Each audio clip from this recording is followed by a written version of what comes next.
It is the penultimate event of the year in the Intelligent Money British GT Championship, and we are at Brands Hatch. We're on the Grand Prix circuit and we are basking in glorious weather. Actually, we're British. We're moaning about it being too hot. But that said, there is a good crowd on hand, an excellent grid, a cracking 2-hour race in prospect. But the big talking point is the temperature, just as it was in qualifying yesterday. There is this race and then the Donington Decider to come. And down on the grid, the teams are very shortly going to be gridding up from the pit lane. Pole position after qualifying yesterday to the championship leading GT3 Mercedes of James Cottingham and Jonny Adam. And with the track temperature at 40 degrees now, it will be James Cottingham who starts in that pole position car. Pit lane is going to be open in about 20 seconds time. Then the cars will venture out onto the circuit. Fans enjoying the weather and some trying to keep the sun off them. Umbrellas are up because it is pretty relentless out in the sunshine here at Brands Hatch. Now let's have a look at the Grand Prix circuit. Joe Osborne is your guide. Welcome to Brands Hatch. First opened in 1926 to motorcycle racing, it wasn't actually until the 1950s that the first car race was held in this natural amphitheatre here in Kent. I'm currently stood at the turning point for Turn 1, Paddock Hill, probably the most famous and infamous corner on this circuit. You're going to be approaching approximately 140 miles an hour as you approach this blind entry. It's made blind not only by the hill, but the barrier narrowing as you come in. So when you're sat low in one of these GT cars, you cannot see where you're going. It's a real leap of faith, and it's really where you can earn a lot of lap time with confidence in not only yourself, but the car. So now I've walked down Paddock Hill, I'm nearly at the bottom of it. We're now getting into the compression. You can see the marks left on the tarmac by the cars, especially that Mercedes we know that's got titanium skid blocks are literally scoring the tarmac away. And here we have this small amount of curb straight into the vast gravel trap that we've seen many people drive through and escape, but also drive through and get stuck, and that is the race done. So here we are stood at Dingledale. Dingle meaning wooded area and Dale meaning valley, and we've definitely got both of those. Westfield behind me, a super fast 4th gear corner leading into this really awkward ever turning straight, which obviously isn't straight. We're right at the bottom. Again, we've got a super fast blind approach to the Dingledale corner. It's been remodeled 3-4 times in its past, and it's currently at a really good point for a driver. You approach it flat out and you're able to cut the inside curb, which takes a lot of the angle of the corner out, thus keeping your speed up. As you hit the curb, the car gets launched into the air, and when you land, you hope it lands well and happy and it doesn't bottom out and spit you stage left into the gravel trap. So as drivers get greedier and greedier with effectively cutting the corner and taking angle out, they can get all the way over here, but funnily enough, the left-hand wheels are connected to the right-hand side. So if you start cutting too much and the left-hand wheels leave the tarmac, the grip levels become very uncertain, and that's when I think we'll see problems for the drivers as they leap and land after the curb. The car will naturally bottom out and want to go to the left-hand side. The nature of the circuit also pins you back in, so the car's forcing you out to the left while the circuit's forcing you back to the right. Stirling Corners is only 200 meters away, and you need to be on the right-hand side as you approach that corner. There's a lot of factors that really feel like they're going against you as a driver, and I think that's where the good drivers can make a big difference lap time wise.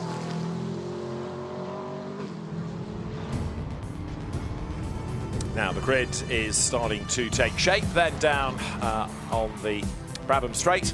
Pole position, as I say, to the number 4 Mercedes, but James Cottingham will have Darren Lung alongside him. This is the Brands Hatch Grand Prix circuit, Paddock Hill Bend, that famous first corner, then you drop downhill, climb to Druids, drop down again to Graham Hill Bend. The Grand Prix circuit starts really with that left at Surtees down towards Hawthorne, a short Derek Minter straight towards Westfield, then Dingledale Sheen Curve comes next, the slightly banked Stirling's Bend down towards Clearways, and then Clark Curve, that long right-hander that brings you on to the pit straight, and then blasting up towards the timing line. Brands Hatch has been the scene of some superb races over the years. Another one beckons, and as the drivers make their way round to the grid, we're talking about the temperatures that it's going to be in the car. We're talking about track temperatures as well. It's all right, of course, if you're out in the fresh air, being able to top up your tan, just as Joe Osborne and Bryn Lucas are doing right now.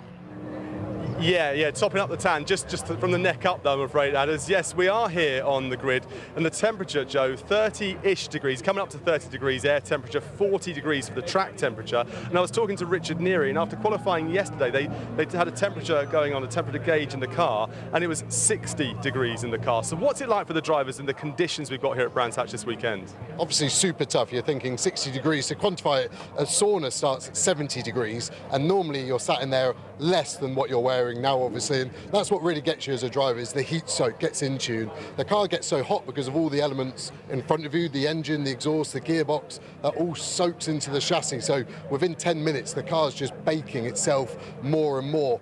And for an hour for some of these AMs, that's a huge ask to be sat in a room before you factor in the stress and the physical exertion, to be sat there for 60 minutes in 60 degrees. It's going to be pretty hardcore today. And you've got to concentrate all the way around Brands Hatch for all those laps that you're going to do. We're saying like an hour or so in the car for each driver. What can the drivers do to remain focused? Because, you know, the heat does play with your mind.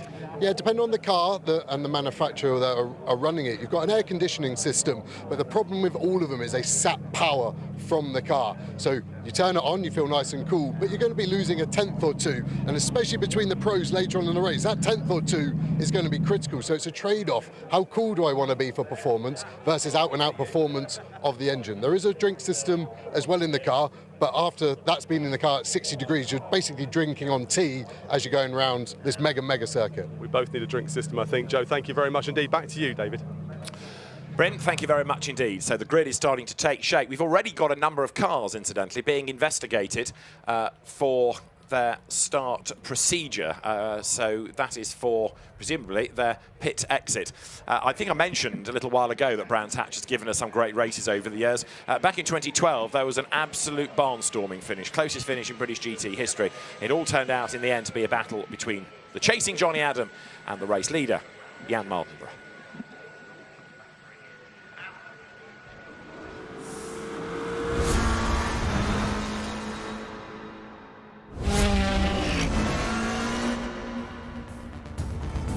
The Nissan is looking very strong indeed. Ready for 2 hours of Brands Hatch, round 6 of the British GT Championship. My first ever season racing. It's going to be a real tough one. Jan Mardenborough, the youngster from Wales in that big Nissan. He was playing his PlayStation now. He is racing for real in the British GT Championship. There is a faster car behind Jonny Adam, still going quicker than Jan Mardenborough, the race leader.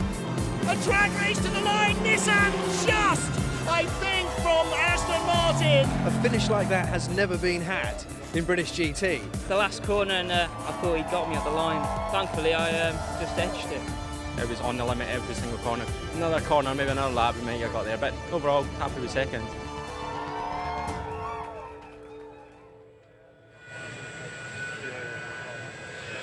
Well, it was one heck of a finish, that one of the closest finish we've ever had in British GT history, although your teammate James was saying that he had a pretty close one as well, Johnny. Talk us through your memories of that race with Jan, because it was very close, and you said at the end of it, one more lap you could have had him. Feels like a long time ago, 2012. Yeah, I mean, it was that year was the first year of the V12 Aston Martin GT3 car in the world to race in this championship, and car got quicker as the season went on, but it was really strong here, and yeah, managed to kind of pick my way through a few people, and yeah, maybe one more lap and we would have got there. But it was a great fight, you know, and I thought we might have had the run at the line, but it was such a close finish. But it was good memories, you know, watching back on it and seeing how close that finish was good. But rolling on to today, I would say a bit of pressure today, obviously with the championship hanging over us, but we're in the perfect place being on pole position. So yeah, we'll see how we get on. Well, you've won 4 titles in British GT, you've won other things as well, as we all know. What are you taking to this one? What are you talking to James about? Because it is a tough one, but there are 2 races. You don't throw it away today. No, we're trying to treat it as a normal race weekend, really, trying to execute what we can, and qualifying was important for us. Track position at Brands GP is very important, and yesterday James's lap was absolutely stunning. You know, to put a lap in like he done was really good. So we have pace in the car, team have done a great job with setup. We'll just see how this first stint pans out. You know, we've elected to start on fresh tyres with James, so we're hoping to sort of try and get good track position before the pit stop. But safety cars have normally played a part around here. So everyone's been well behaved so far. So we just need a nice clean race, see what unfolds this afternoon, and enjoy it as well. You know, got great weather, a strong grid of cars, and we'll see what can unfold. That we will. Good luck there to Jonny Adam and to James Cottingham. Let's go over here to a man that we recognise from rugby days. Now, Dean Richards is here, and well, England played yesterday. They got the win. You're here with Century. Why are you here, and what's the kind of the feeling in the garage? Well, the feeling in the garage is pretty confident, I'd like to think. Nathan and Les gave me the opportunity to come down. We're just chatting about what we do in rugby compared to what you do in motorsport, and it's fascinating, to be honest with you. The information that you get live and also post is overwhelming to a point, but then you correlate it with what we do in rugby, and actually there's a huge crossover. Yeah, multi-parallels when it comes to sport. Very much so, yeah. Dean, thank you very much. Good to see you here. There you go. So rugby heroes as well here on the grid. Back to you right now, David. You could argue that Century Motorsport will give it a good try in terms of winning today at Brands Hatch. Bryn, thank you very much. Right, so the drivers are getting themselves ready for the start of the race. There will, of course, be the rolling start. Just to make the point about this, it's a 2-hour race. If you're in GT3, you, as the start driver, have to do 62 minutes minimum. If you're in GT4, it is 58 minutes. That's to try to make the pit lane a little bit safer without everybody being in at the same time. Maximum in any class is 70 minutes, and the regulation pit stop times in GT3, 115 seconds and 145 in GT4, plus 26 seconds if you're a GT4 Silver. And then, of course, we've got to factor in the nowadays called compensation time, what used to be success penalties, in GT3 and GT4, which when it's a longer race, as it is for a 2-hour or 3-hour, you're up to 20, 15 and 10 scored from that previous race, which was in Portimao. I think it's probably hotter here than it was in Portimao, and we were cooking there as well, but it's not often you can say that Brands Hatch offers better weather than the Algarve. Right, grid then, just about complete, I think. I don't think anybody failed to make the cuts and has to start from the pit lane. So as Dan Harper stands next to the side of the BMW, Darren Lung will go first. I did mention a little while ago about a number of cars having their start procedure looked at. All they have done thus far is exit the pit lane. Whether that means that they were speeding or were in the fast lane too soon, race control will confirm. Another of them, the Sky Tempesta McLaren. Now in GT4, Jack Brown could be a champion by the end of the day, sharing with Charles Clark, and there McLaren is on the grid, and we can go down to Bryn. Well, Jack, this is really the position you want to be in at the start of the season. A couple of wins along the way here, and one hand, maybe 1 foot on the trophy. Yeah, you know, I think we're nearly there. The battle is nearly over. We just need to keep our heads down in this race, you know, not make any mistakes, and hopefully pick off some points from these guys here, and hopefully bring it home with the championship in hand. It's a decent advantage you've got going into this one here. So what is the game plan? Finish first, and then... I think the game plan is we're just going to, as I say, keep it clean, follow these guys, stay out of trouble, and just, you know, keep it clean is the most important thing, you know, in this race. Very best of luck. Let's talk about thanks there to Jack and to Charles, who's in the car right now. I'm going to head over here to Matt Nicol-Jones with the Academy. Hey, Matt, how you doing? Good to see the atmosphere is bright here. Now, you guys have managed to find some form, haven't you? You had a great start to the season at Alton Park, but form seemed to dip away, or that's what it looked like from the outside. Yeah, we got a bit of a break in BOP, which I think was all widely known that we needed. So it's nice to be back where we should be. Hopefully we can see out the season nice and strong. Bit of frustrating season for you, or is it something that you just have to, you know, roll with the punches? We've been doing GT since 2008, so we're kind of, you know, you roll with it, but it's very frustrating. It's always frustrating. You want to be at the sharp end. We've got the right guys in the car, so I kind of feel like we could have done a little bit better overall, but, you know, we're looking on to next season. We've got the new cars coming, which is going to be fantastic. So, yeah, very exciting. A lot of good things, a lot of positives. Still 2 more races to go. Good luck. Thanks very much to Matt. Back to you, David. Bryn, thank you very much indeed. We are getting ready to go racing now. We're just about to get into the last 5 minutes. Chris Solkell there wanders over to have a word with player manager Matt Nicol-Jones at Academy Motorsport. The Barwell team you can never discount, 78 starting 3rd on the grid. Of course, inevitably, the focus will be on GT3 because they're going to be at the front, but the GT4 battle is just as fierce. And over the course of a long race, whether it's 2 hours here or the 3-hour races that we have as well in the championship, that success compensation time becomes ever more important, as it does as well with the 26 seconds that go to the silver class entrance within GT4. So this is a good chance for Pro-Am drivers in GT4 to come out on top. In GT3, this is how we stand. And in short, Darren Lung has got to try and win this to keep his championship hopes alive. He's already had a word with James Cottingham, whether it's to get in his mind or whether it's just to lay down a marker. But I reckon Darren's going to be really aggressive off the line. Ian Logie is the man third in the championship, and as Jules Gounon was saying to us in the warm-up coverage earlier on in the day, they need a good result out of all of this. So, Joe, the real story could be turn one, that one. Yeah, exactly that. It's a long way round the outside of Paddock Hill, and then Druids, the next corner, is also a right-hander, so it's a double negative to be on the outside. But I did see that the tractor was out at turn one, sweeping the outside, so I actually did say to Darren, have a good look at the outside on your formation lap here, because I think it might be clean enough to send it. You're obviously going a longer distance around the outside, so to get past you need to go a higher speed, and that is going to be the risk. Your braking point is massively skewed because you're approaching the start line much slower than you would on a rolling lap, and then if you kind of carry extra speed around the outside, the braking point is a guess at best. Sorry, you go. No, I was just going to say quickly, this is GT4. Charles Clark, Jack Brown, championship leaders from Chris Solkeld and Michael Johnston. They, again, need a good result to peg them back. Tom Wrigley and Ian Goff, of course, they're a Pro-Am, not a Silver. Got a good chance in the race, but they start a long way back on the grid. Right, sorry, you were finishing your point. Yeah, and just saying they've got to carry that speed, and that's why we see so many incidents at that first corner. I was actually speaking to Goff before. They've had a few issues this weekend, gearbox and turbo, but they think they're at the bottom of it now. So hopefully those guys can have a good race like you're alluding to, being a Pro-Am. Right, we are then in business. The cars accelerate away onto the formation lap. Remember, mandatory pit stop. And there you can see number one of the reigning champion, Ian Logie, that will go from 5th on the grid. James Cottingham starts on pole position. Darren Lung is with him at the front, ahead of Sean Balfe and Andrew Howard, starting on the 2nd row of the grid. Ian Logie is on row 3 with Kevin Save at company, and he's already under investigation for his start procedure. Kevin, John Ferguson and Mark Radcliffe are on row 4 ahead of Mark Sansom and Mike Price alongside him. Then Richard Neary, he's going to be one to watch in stint 1. Chris Hart alongside, ahead of Ian Campbell and Mark Smith, 2 more McLarens. And then another one, Simon Orange, at the back of the GT3 grid, although he didn't get a proper flying lap in both sessions, or that car didn't. In GT4, Josh Rowledge is on pole with Will Moore lining up alongside. Then you've got Eric Evans and Charles Clark for company, so the Mustang showing good pace yesterday. Josh Miller had a wild old ride, or that car did, but it avoided anything solid.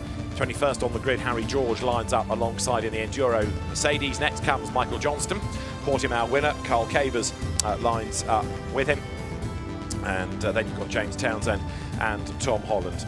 Next on the grid is Ian Duggan. Stuart Middleton is alongside him. Then it's Zach Meakin and Ed McDermott, moving away from One Motorsport to Team ABBA in GT4 Mercedes. So ABBA now running a second car. Ian Goff starts 29. Kavi Jundu was off in the gravel in free practice yesterday.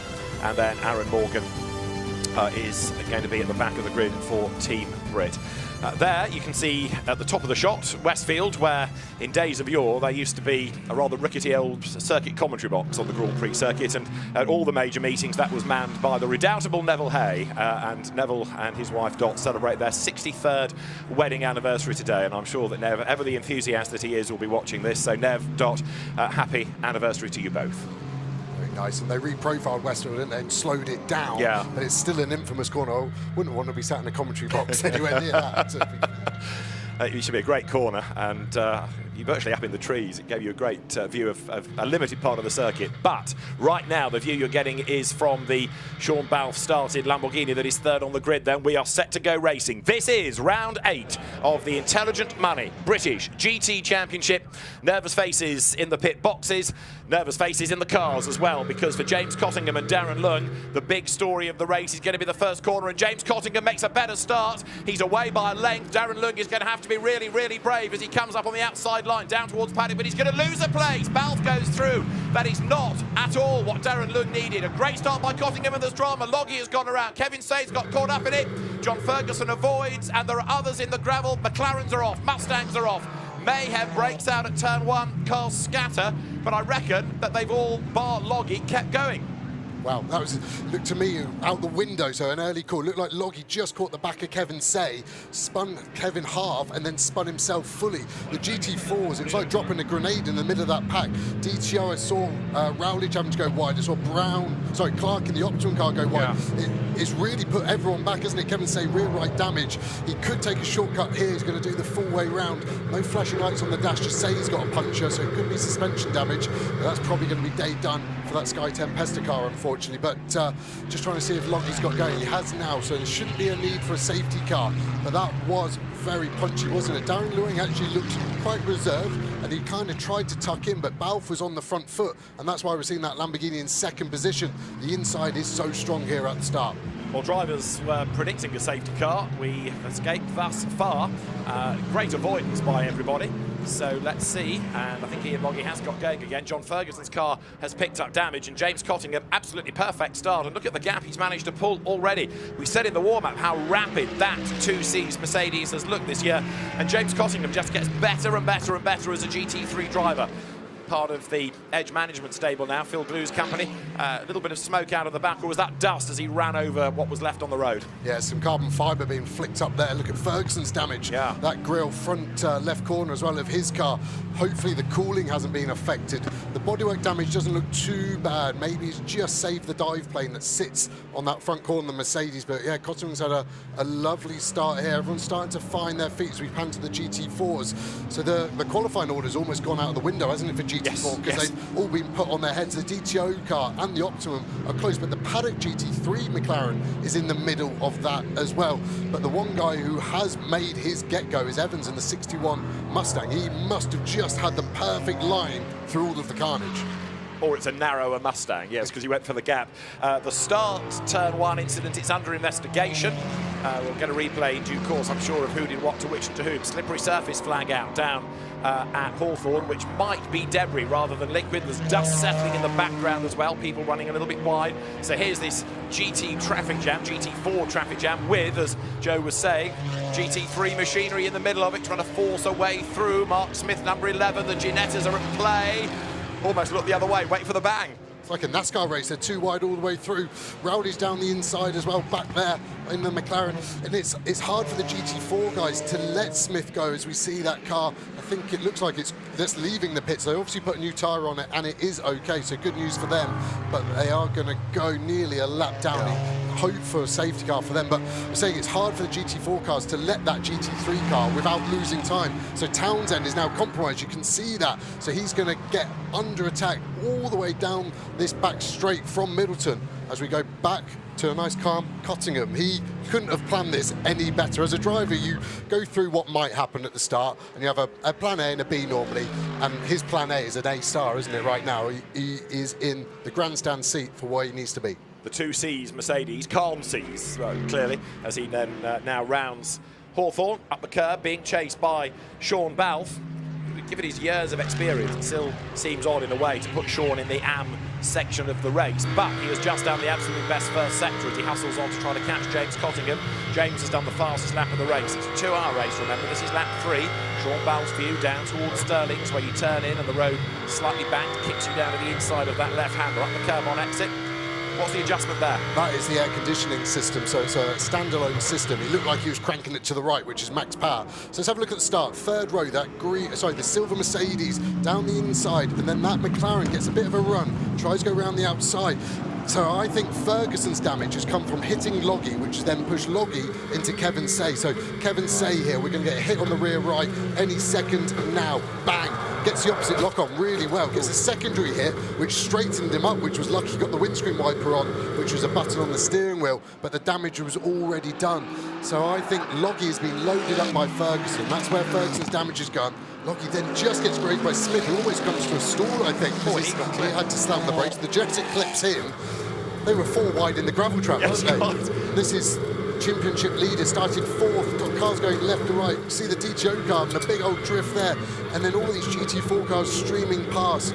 That would have been the plan B start. That couldn't have gone any worse there for Charles Clark, but he did well to not get any damage. You have to say that was one of the great escapes. I mean, with all the cars involved, there should have been a lot more damage than that. And Mark Smith, nearly T-boned somebody, nearly got wiped out by those behind. The fact that that car is still going is a remarkable result.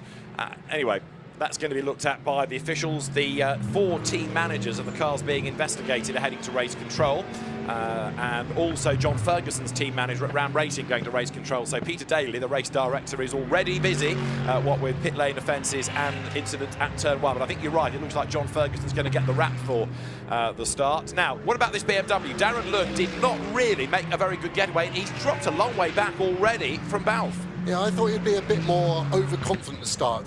Second place is hard. You've got to mix your vision at the lights and the pole sitter, and I think he fixated too much on the pole sitter and reacted to him jumping rather than sort of just taking a guess and hoping to get momentum, and that's ultimately what even lost him second place, as we finally see Smith probably clearing the last GT4 car there, so he can now get on his way and everyone is almost in their rightful position. But the GT4s at the moment aren't actually kind of getting back to their qualifying order, are they? We know it's hard to overtake, but I did expect Rowledge and probably Clark to make up a bit more time than they have at the moment. And there is the charging Ian Loggy then, who goes over the timing line now, back up into 17th place. He'll be all fired up. Richard Neary, by the way, up into the top 6, 13th on the grid. Big improvements to the ABBA car from last night to today. It was lacking mechanical grip in Sector 1, Richard and Sam Neary were telling me at lunchtime. But although the car is better, said Richard, the grid position isn't after the warm-ups, but they've already gained a good number of places. They're in the mix. Yeah, he obviously read that first corner incident really well. Rowledge on it there, 2 positions in 2 corners, now has some clear air. We saw Middleton on the lunge actually there get past Townsend only a lap ago. So there is gap and there is pace there, but look at Clark, he's stuck in the middle of that pack at the moment. One, that's frustrating for your lap time, but also the risk of contact goes through the roof when you're in a battle pack like that, as we see the Mercedes, I think, kick up some dust. And going back to that shot we saw a while back at Darren Lund, do you see how dirty the grille was already? Full of detritus. We said about it in warm-up.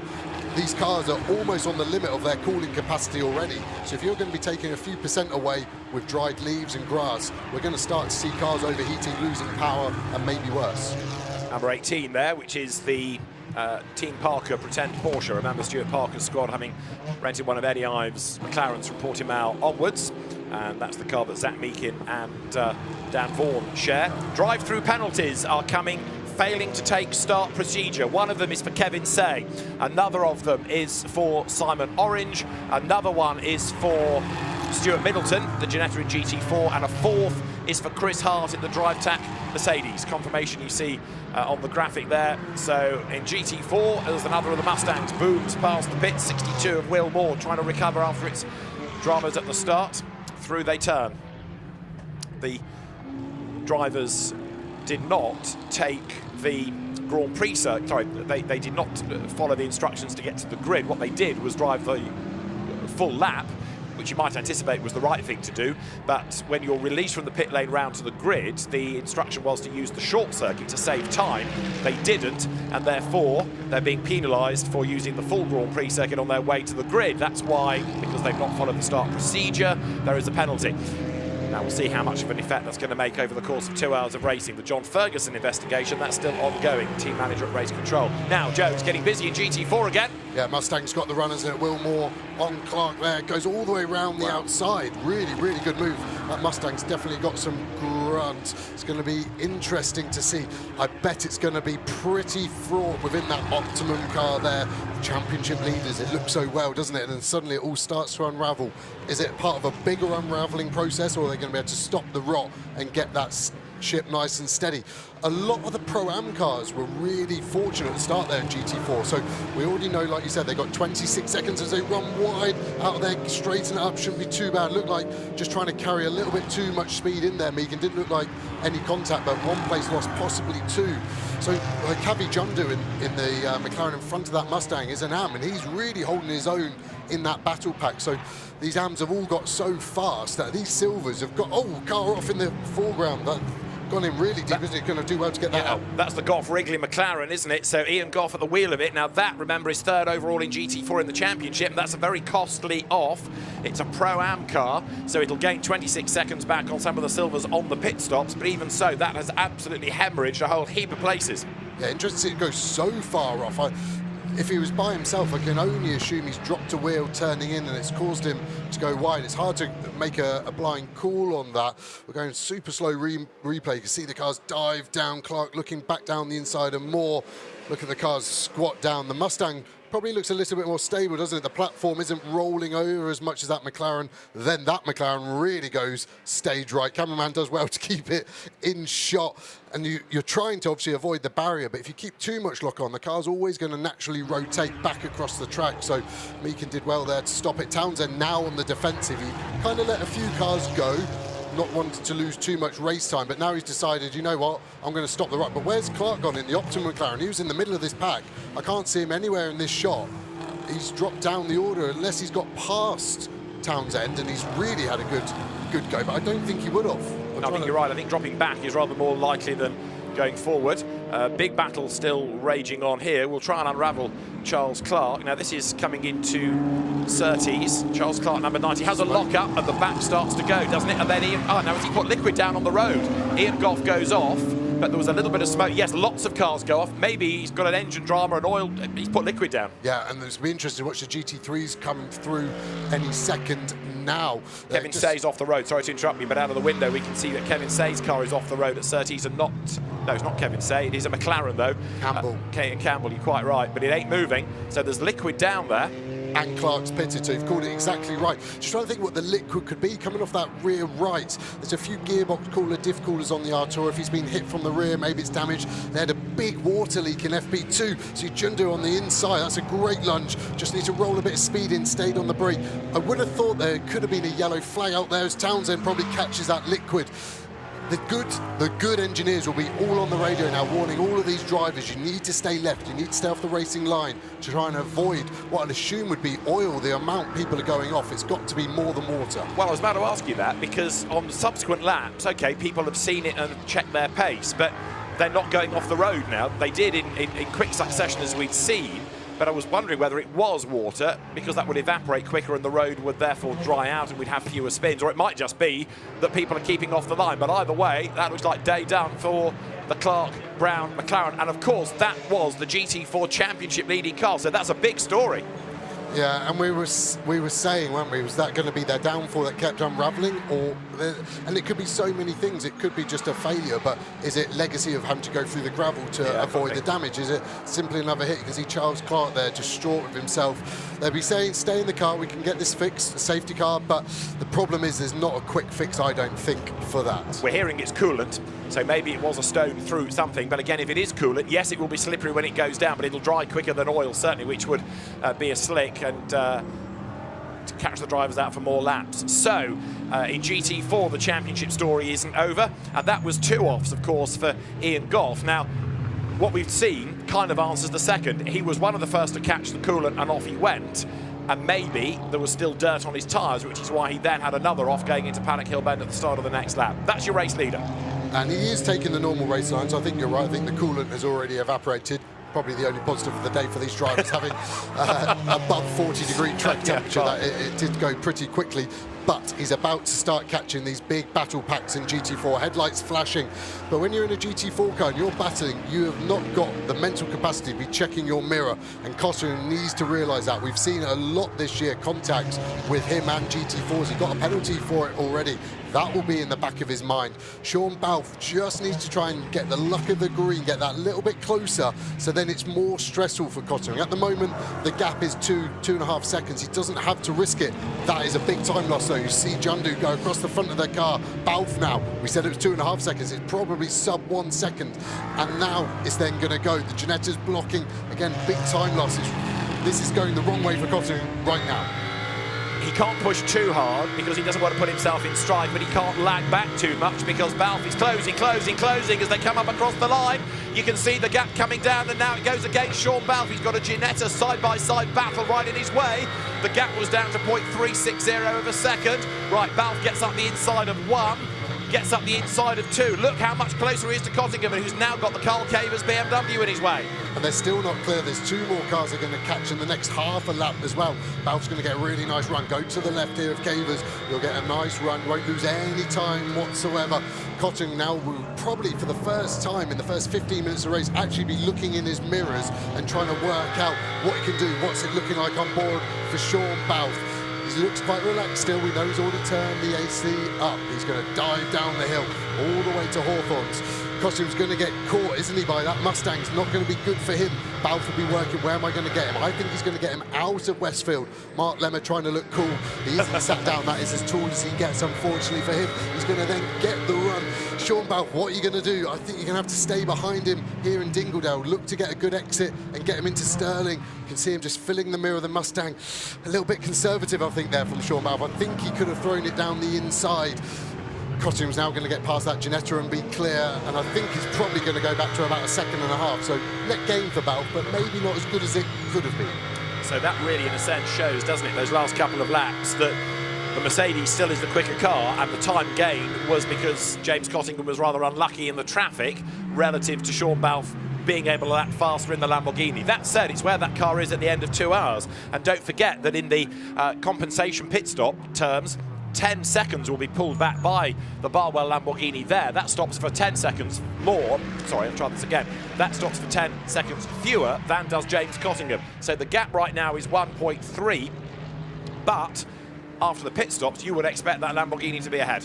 Yeah, and then it'll be an epic fight anyway between Mitchell and Adam. 2 very calm Scotsmen. It seems strange saying calm and Scotsmen. You're so used to seeing fiery, aggressive ones, but they're the top of their game, those 2. And we've seen them have some pretty epic battles already this year, but I think that compensation time that you've alluded to is going to really swing it in the favour. Balfe will already know that, but Barwell will be reminding him, and that maybe is again why he wasn't taking those bigger risks that I was maybe anticipating on the GT4 cars. But we've already caught the GT4 cars within the first 16 minutes. We're going to catch them at least twice more before these guys Car can pit, 15, 10-second stop-go penalty for causing a collision. Race start T1. The voice you've just heard is that of Peter Daly, the race director, and car 15 is John Ferguson. So what Joe was suggesting, in that he got into the back of the Loggy car, into the back of Kevin Say's McLaren, he's confirmed they've looked at the evidence. The stewards have adjudicated a 10-second stop-go penalty for John Ferguson for causing a collision. That is bad news. Now, another car that's on the move is Richard Neary, who was doing a personal best lap last time. Andrew Howard has just gone through. He's up to 3rd. Their 4th is Darren Lung. Richard Neary is some way back 5th.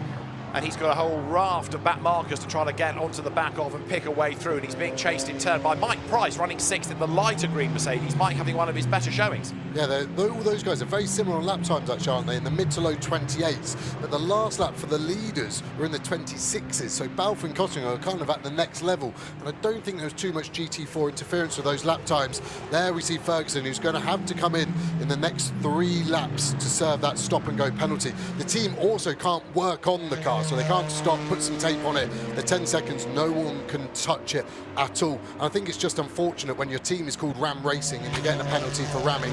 It's probably asking a bit too much, isn't it? If you drive for Ram Racing and you get a penalty, do you look sheepish? Is that the next part of this? There's James Cottingham in the 2Cs Mercedes.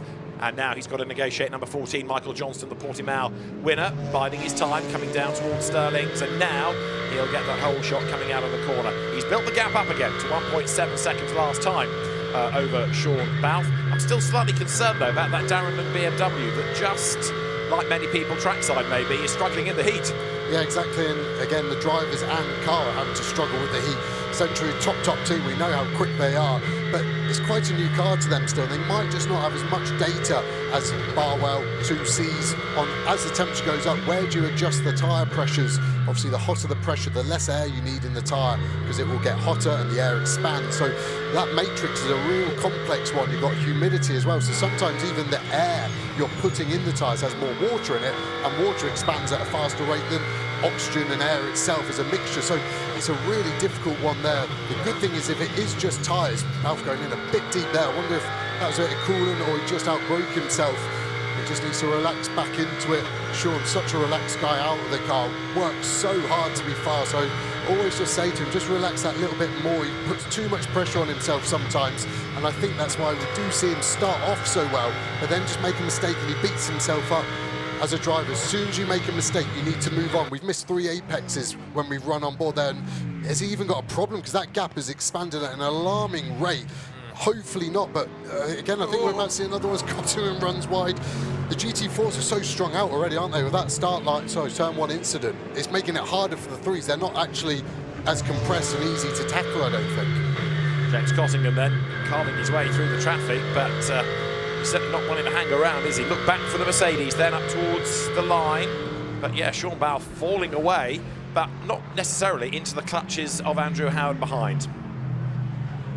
Be interesting to see what his next lap time is. His last was still in the 27, but he just really lost a lot of time in 1 lap compared there. 0.6 of a second is a huge amount to lose in 1 go. So hopefully he can just steady the ship and get going again.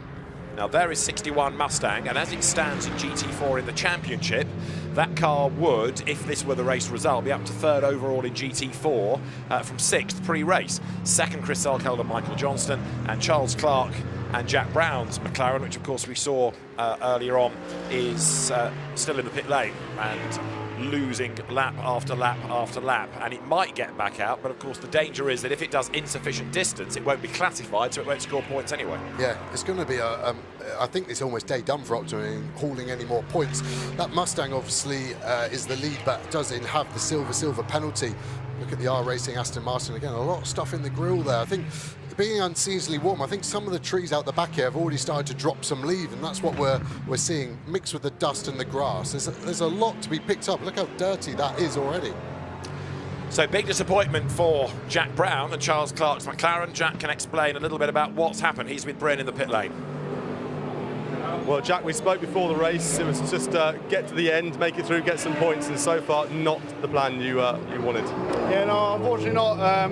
The spin at turn 1, didn't help. We lost loads of positions there, as did everyone else. Some people managed to gain on that, and we seem to have picked up a coolant leak, so one of the hoses burst basically.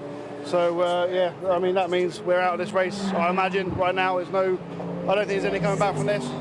So it's going to have to be done at Donington, I think. Talking to your team, though, they were saying that the temperatures had really spiked before the pipe burst or something. That was due to being through traffic. Yeah, I think that happens with the car. With the hot air coming out of the exhaust, it does not help. We were battling with all the other cars. Yeah, it wasn't the start of the race we needed.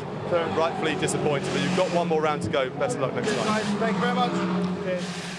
So not for the first time this weekend, a coolant leak. There's the replay. It's already been triggered by John Ferguson. And have a look then as the cars launch through the gravel. Mark Smith just clipped by the Ginetta. But it could have been a whole lot worse, that. There's a big bit of debris flicked up by that McLaren, so let's have a look. So the coolant probably is already dropping on his rear right tyre. Can't actually see any alarms on the dash, so wouldn't have had any warning either of it. And it is literally like someone pulling the handbrake, but just on the rear right. So he does well, but look at the carnage there. Luckily the car is an automatic, there's no clutch involved, so he was able to just get going. There's no chance of it stalling, but look at the coolant system there. That jug isn't there normally, but there are like 15-16 litres of coolant under pressure, so it's not a quick easy fix. But they had this exact problem in free practice 2. Is it something that's a bit of a legacy from that? The cars are hot. We said about it, was the car just overheating, and the overheating caused a spike in the pressure, which has blown something in the system. But you can see the McLaren guys working hard in the background trying to help Optimum fix it, but I genuinely think there is 0 point in getting that car back out there. I think you're right. And John Ferguson right now is in a big battle. You might not think it, but the big battle is to stay on the lead lap. He has served the penalty at 10-second stop-go, and it has dropped him into the clutches of the race leader. And if James Cottingham gets past John Ferguson, getting that lap back is going to be very difficult, even for somebody of Raffaele Marciello's calibre in the second stint. And James Cottingham, look, he's much, much quicker. Interesting to see how Ferguson plays this. He plays it very, very fair.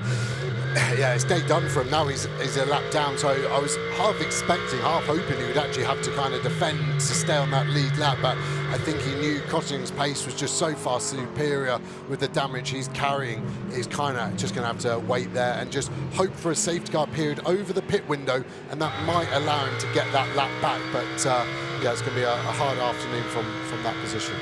Now, Sean Balfe is dropping back, and number 50, having served its drive-through penalty for not respecting the start procedure, Chris Hart is now being looked at for speeding in the pit lane. So that day, I think he's going to go from bad to worse. Cottingham to Balfe, gap down again, 2.6 seconds. That time around, Sean 4/10 quicker than Cottingham. Car 7 we put that is down being to shown traffic. a black and white flag. Your final track limit warning in the race.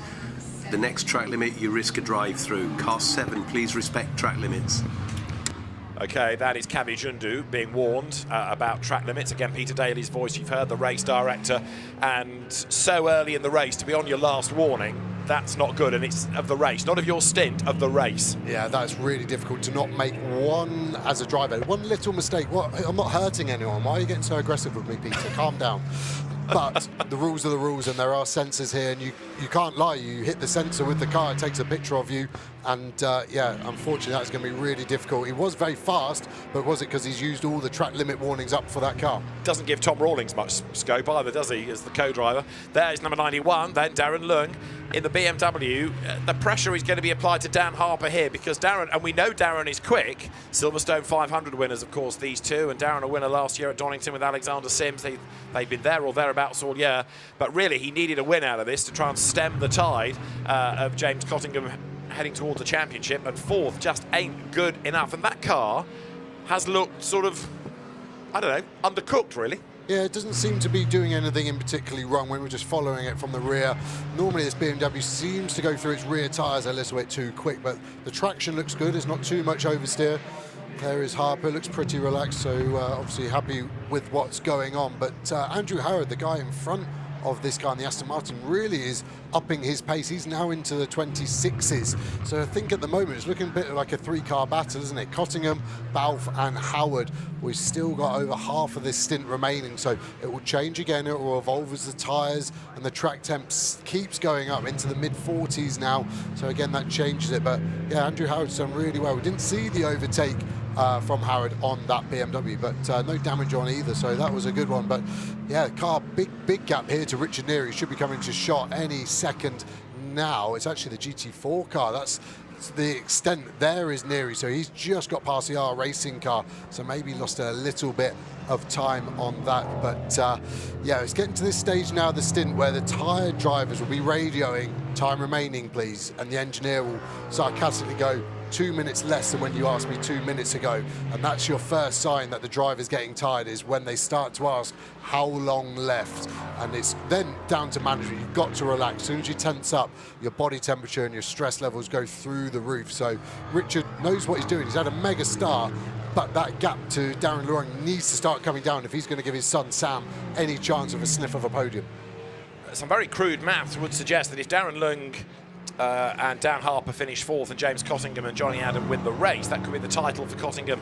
Car 50 is being shown a black and white flag. Your final track limit warning in the race. Car 50, please respect track limits. So Chris Hart's at the wheel of number 50, and he's the latest driver to incur the wrath of the race officials. Reset, car 50, that's your third track limit warning. Third, not a black and white, your third. So third warning, yeah. Yeah, you get your black and white on the fourth, so they've got one extra life than they thought they had. But again, going to be a long afternoon for them with the drive-through penalty for speeding in the pit lane after the start procedure. It's not really going their way at all, is it? As we see a Ginetta BMW battle. I do like the difference in size of these cars. Same class. See how the BOP works. So Ginetta should be quicker in the corner. BMW needs then the power on the straight to equalise the lap time. It's so car difficult 50, for these drive-through guys. penalty, speeding in the pit lane. Car 50, drive-through penalty. So I think that's just a reiteration of the same penalty. Hopefully it's not a speeding for the speeding pit lane. But yeah, the BMW gets its lap time a little bit more on the straights. Ginetta there starting to do well. Ian Duggan's just got faster and faster this year. He was actually sharing with James Townsend in the sister car as an Am entry.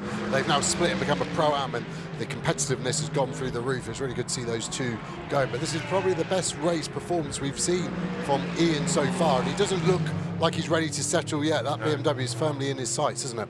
Indeed so. Just to finish off for the moment, the Chris Hart story. Drive-through penalty for not respecting the start procedure. On his on his third warning for track limits, and now being given a drive-through for speeding in the pit lane when he served his drive-through for not respecting the start procedure. Just sometimes you get the feeling it's not your day, don't you?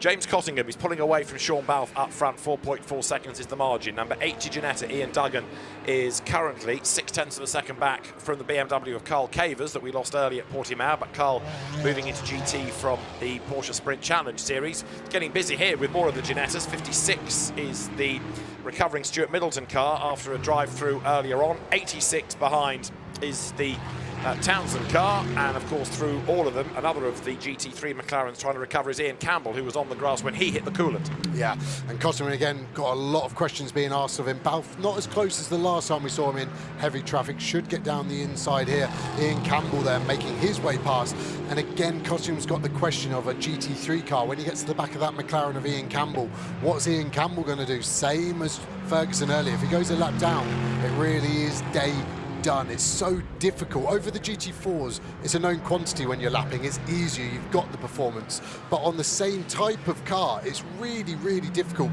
to know how that driver's going to do it. It kind of reminds me of school when you used to get in a playground fight and you were the top year. You could definitely beat up the smaller kids. But when it comes to your own year, it's a little bit harder. And that's that kind of mentality that Cottingham's got to have now, is how am I going to pick this fight with Ian Campbell? And how's Ian Campbell going to fight back? If you've been affected by any of the issues raised in that last statements, there are websites available for you to investigate. James Cottingham leads the way, 3 seconds clear of Sean Balfe right now. Sean is on his toes through the traffic, isn't he? He's not hanging about, but just look how much time John Ferguson has dropped, and that gap third to fourth. Now, is that coming down? Last time, a 1.5 seconds pulled back by Darren Lung. 1.5 seconds, that's quite something. Is this BMW getting stronger as the race wears on? Yeah, definitely. And again, the traffic is really, really starting to get into it. We're looking more and more at these air intakes to see if any of them are being affected, but there's so much in that bottom part of the grille. Historically, the centre grille is always for the water, the water radiator, and the outside of the brake ducts is obviously the way the brakes are figurated. You want them on the outside. So it looks like it would be the water temperature on that. Maybe that's a positive of that interesting design of BMW grille, that it's big enough to cope with that. But you can see it's such a big gaping. That bottom half of it looks 15-20% full of detritus. Yeah. It'd be interesting to see in the pit stops how much time and effort the mechanics put into clearing it, and I think that would be our real first indication of how worried they are about overall temperatures of the car. So it's the first stint, therefore, being a bit of a nurse for Darren Lung to make sure it doesn't get too hot and bothered. Even so, it still wasn't a mega start, but 91 is still there or thereabouts in fourth place, and we have got 1 hour and 27 minutes to go. Remember, the GT4 cars will be in sooner. 58 minutes the minimum that the first driver can do, 62 the minimum for a GT3 driver. As downhill once more goes Darren Lung, his first full season of British GT racing. He's not been racing for that long, came out of Ginettas, but he's done a lot of miles in a short space of time, including the Gulf 12 hours, for example, and has adapted really well to GT3. Yeah, really well. Such a nice guy out of the car as well, and if you follow him on social media, he's super focused. The amount of boxing he's doing at the moment, I think he's going to win a lot of fights in and out of the car. So, and that's the kind of... Good for you in the playground fight, though, isn't it? I definitely wouldn't pick on him. But that's the kind of level these AMs are all getting to now. You can't leave a stone unturned. The sim work in the week, especially at tracks like Brands Hatch, the GP circuit's so hard to test on. Your next best option is the sim, and these guys are putting more and more effort into it. And when you consider they're running successful, large businesses, and they're having to juggle these two, that's what I will never get amazed with, is how close they are to pros, where I can't do my shoelaces up, but they're within 1.5 seconds of me around a track like Brands Hatch. So there you've got Darren Lung hustling on and getting closer all the time to Andrew Howard. Still in 5th place, Richard Neary in the ABBA Team ABBA Mercedes. Remember, it was here last year that within a lap of the flag, ABBA lost that win when they had that fuel pump drama.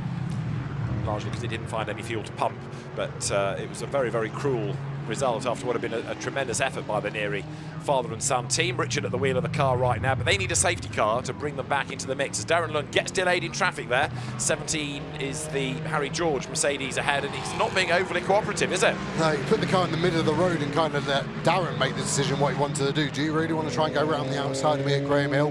He decided not, but I think Darren probably showed his nose too much at Druids, the previous corner, and didn't make it obvious what he wanted. So then Harry George has taken control of the situation. Well, if you're not going to decide, I will, and you're not going to overtake me. But these seconds just evaporate, and again, like I was saying, once you make one mistake, it's hard to get that time back, and you can see the time that's grown, and it's so hard not to overdrive and try and make that time up that you've already lost. Andrew Howe down the inside of Ferguson.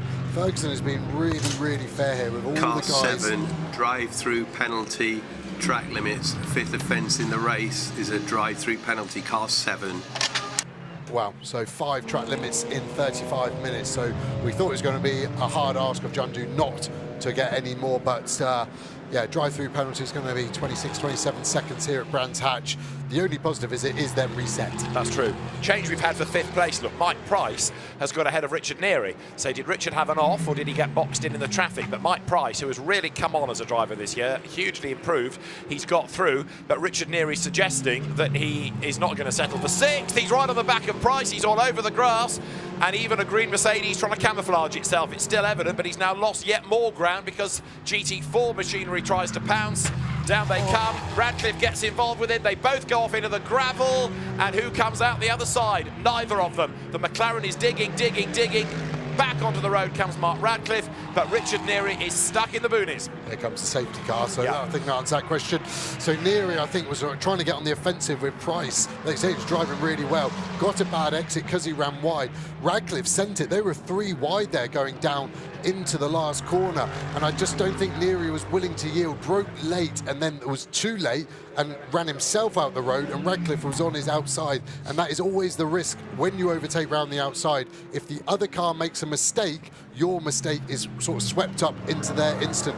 Neary did look like he was trying to get out of that gravel trap. I don't think he's got any. You can see the yellow flag coming into that last corner, no overtaking. He's properly beached now. And not only that, but you saw, I think, the McLaren moving some of those Recticel barriers. They've been dislodged. I mean, that's right on the curb. That, I would think, needs moving as much as Richard Neary's car. And the yellow flags wave. Now, the race director will no doubt keep an eye to this and try to make the call. Ideally, they'd like to get the cars through under waved yellows, but they can't leave that car there, surely. No, you saw the speed it went off. Another car can just get there, and even with live snatch, I think you're not going to get that Recticel there, are you? It's really difficult. I've got physical eyes on the safety car. I'm not moving yet, so Cottingham's got another lap potentially. So let's go to the replay. So Price is in front. I think Neary wants to get past quickly, runs wide, so his exit speed is going to be low. Price was already on the limit because he's running wide himself. You'll see Mark Radcliffe come second car in shot because you've got the GT4 Ginetta. He goes all the way to the left, and the only space for Radcliffe to use that extra speed he's got on Neary is through the middle. And you can see the closing speed that's got to happen. And Neary then just brakes a little bit too late now, tries to get back down the inside, runs wide. He's going off by himself, and that's why Radcliffe had nowhere to go. I think they both hit the wall, but luckily, this is a great angle for it. Radcliffe's actually going to hit the wall, I think, bounce off it, and then go again. Has to go through the Recticel that Neary is dislodged, and off he goes. And they're still on track. Sam Neary, teammate of his dad Richard, looking despondent. I don't know if he's already got changed or he wasn't changed, but yeah, day done. Even if they get recovered, they won't be continuing. The safety car is still holding station at this moment. It's a bit of a puzzle, isn't it? Because you think if the car's in a dangerous place, as we think it might well be, it's going to need moving instantly, not 3, 4, 5 laps hence. But I'm not quite sure what it is that prompts the decision to delay, unless they are trying to make a recovery vehicle get closer, so when you do go safety car, there's less time. And there's the other ABBA Mercedes, the GT4 car. First time they've run the GT4 entry, but I'm afraid Ed McDermott, great enthusiast for GT racing. Ed in the pits, he's out of the car. So in the space of a couple of laps, it looks like both have gone. Is that overheating as well? Possibly. There's a lot of dirt again in the front, and it's looking very hot and bothered under the bonnet. So, oh, and off the road also now has gone Mark Smith. Has he put coolant down? Is that what's catching other people out on the circuit? Potentially, but the way they quickly opened the bonnet there, it looked like they knew it was an issue. And a lot of the cars obviously have alarms, very sophisticated system, so the team would have known. So I think once it gets to a certain temperature, the car will go into a limp mode. Okay, we're going to safety car. We're going to safety car. We need to recover car 8 from turn 9. Safety car. So you've heard the instruction from the race director. We're going safety car. The leader is car 4. And the leader is indeed car 4. So Lorna Vickers, the safety car driver, will be instructed to bring the Lotus safety car on track. And there is the race leader, James Cottingham, coming up towards the line. GT4 traffic behind, but you can see now the size of the gap he's pulled. Yeah, really big. The big one there I'm seeing behind Cottingham directly is the DTO McLaren, 4th overall in GT4. He goes a lap down now, so the GT4 battle effectively becomes a 3-way fight between Evans, Miller and Johnston. That is unfortunately the nature of multi-class racing and a single safety car. There isn't a solution. I've been up in race control many times after a race in a GT4, angry that we need to find a solution, but unless you go to a multi-safety car system, which is difficult to manage, there just isn't a way, and then it takes more racing laps out to sort it. It is literally just the way the cookie crumbles, unfortunately, and that all goes back to that first incident. That DTO shouldn't be that far back, but they are. It's amazing the butterfly effect that's happened on them. But equally, it's an extent of the number of racing laps done. If you have a safety car early, then the pack is all in a line. It's only now that we've had, 27 laps and cars have been lapped that you end up in part in that situation. So there is the Mercedes being hoiked out of the gravel at Clark Curve. Well, things not going well for Team Abbott this weekend, and certainly not for Ed McDermott, the car's in the garage, Ed. Yeah, really unfortunate. We were just on the wrong side of the track for that turn 1 incident. I'm pretty sure it was turn 1 anyway. A lot was going on, and then it's just been going into jerk mode. It's nothing the team have done wrong, it's just, or the driver, we didn't hit anything. I think it's just where gravel would have been getting sprayed out of all the other cars, and it's probably just hit the rad at like the worst place. So oil and water temperature's just been going through the roof. That's layman's terms. You might want to fact check that. But yeah, really, really disappointing. And I really thought this was going to be a good one for us. Mikey's qualifying was phenomenal, and mine was not. But that's something that will come with more time. Yeah, it just really sucks. It's a hot day. I'm amazed there hasn't been a safety car yet. But fair play to all the guys out there for not totally destroying each other yet.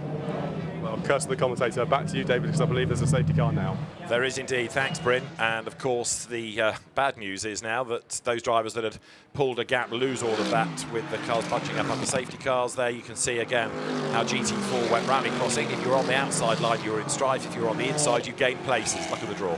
Yeah, really difficult. You could see Ed McDermott, how dejected he was there. And I get home after a bad race myself, and my wife goes, "What's up?" I'm like, "Oh, I'm just really sad about it." And she goes, "All you're doing is driving around in circles." But you can see how much it means to these guys. Put so much time, money and effort into it. And when you feel like you're onto a good result, especially after you've had a bad run of form, as we see Richard Neary and Sam Neary having a chat, I don't know how awkward it must be when I have to tell my am that they've made a mistake. It's awkward. But when it was your dad as well, I don't quite know how. And they've got to drive all the way back to Liverpool tonight as well. So there's not an easy way to get around that. I think a nice pat on the shoulder. But look at that speed. It was going off anyway, surely. Yeah, exactly. And I think Radcliffe only helped him not going faster, as in there was a bit of contact, might have scrubbed him off, but I think he just lost his focus. It'd be so interesting to see why he lost the position to Price out the back. Was that a GT4 car that he was frustrated with, or is it a mistake on his own? I mean, he certainly had the speed to retaliate, because that's what triggered it. Safety car coming in this lap. So a very brief safety car interlude. We're going to be back racing this time, as there is the dusty Abbott Mercedes, and James Cottingham leads then from Sandy Mitchell and Sean Balfe's Lamborghini. Sean Balfe at the wheel of it, and then it is Andrew Howard in third place. So the yellow Mercedes is the lead car. Then you've got the GT4 McLaren. The third car in the queue is second in the race. The sixth car there is the Aston that's third, and then the red BMW is fourth, and then that green Mercedes is currently fifth. Yeah, like I said, I do prefer this short safety car, not getting everyone back into position. Other championships do wave around and then open the pit lane. It just takes too long, I think. You've got a 2-hour race, you just need to commit to it. Sometimes you get lucky, sometimes you get unlucky. The faster you are, the more lucky you should be, and that's how I kind of think it's best to be left. So James Cottingham is now in charge of controlling the restart. How does he do it? He should go as early as he can because he's got a GT4 in between them. He actually didn't get big enough to go to the safety car, so he should have slowed up more so that Balf car got held up. Balf's done a good job there. He looks too far back from that DTO car, but he wants to hit the finish line coming up now as fast as he can without overlapping. So he's actually done a really good job there. That was the best he could hope for. But look at Cottingham, he's already in the distance and probably has a similar 2 to 2.5 second gap as he did pre-safety car. Right, so James Cottingham had been 20 seconds ahead of Darren Lung, which he would have therefore cleared with that margin, even allowing for the extra time in the pit. Car Well, 80, black and white flag, final track limit warning in the race. Car 80, final warning.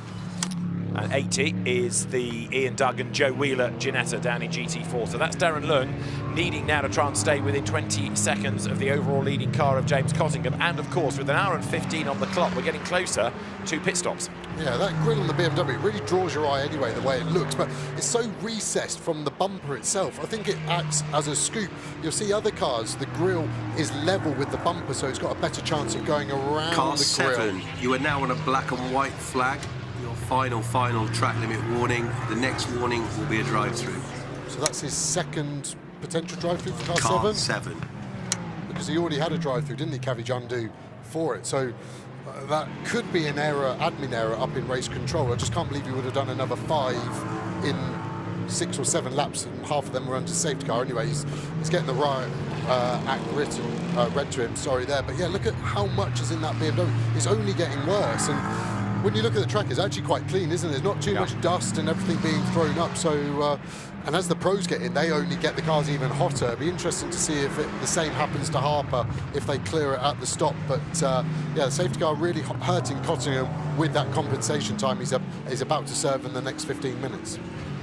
So to the inside goes Darren Lung, heading now into Druids, trying to pick his way through the traffic. John Ferguson's car looking a little bit rapid and trying to fight back. Interesting, he lost time early on, of course, when the damage was there, but now the car looking a little bit quicker once again.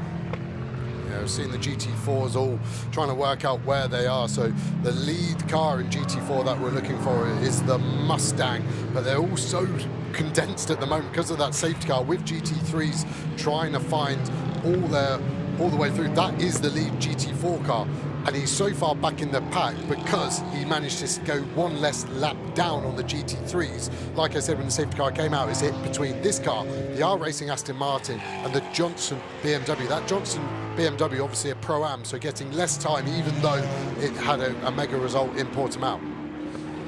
So yes, it will not have the 26 seconds as being a silver, but it will take 20 seconds as the category winning car. So GT4 in the second stint, as ever, is going to be very, very interesting indeed. 1 hour and 13 minutes and counting still on the clock as number 23 Aston Martin comes past the scene of its big lose in qualifying yesterday.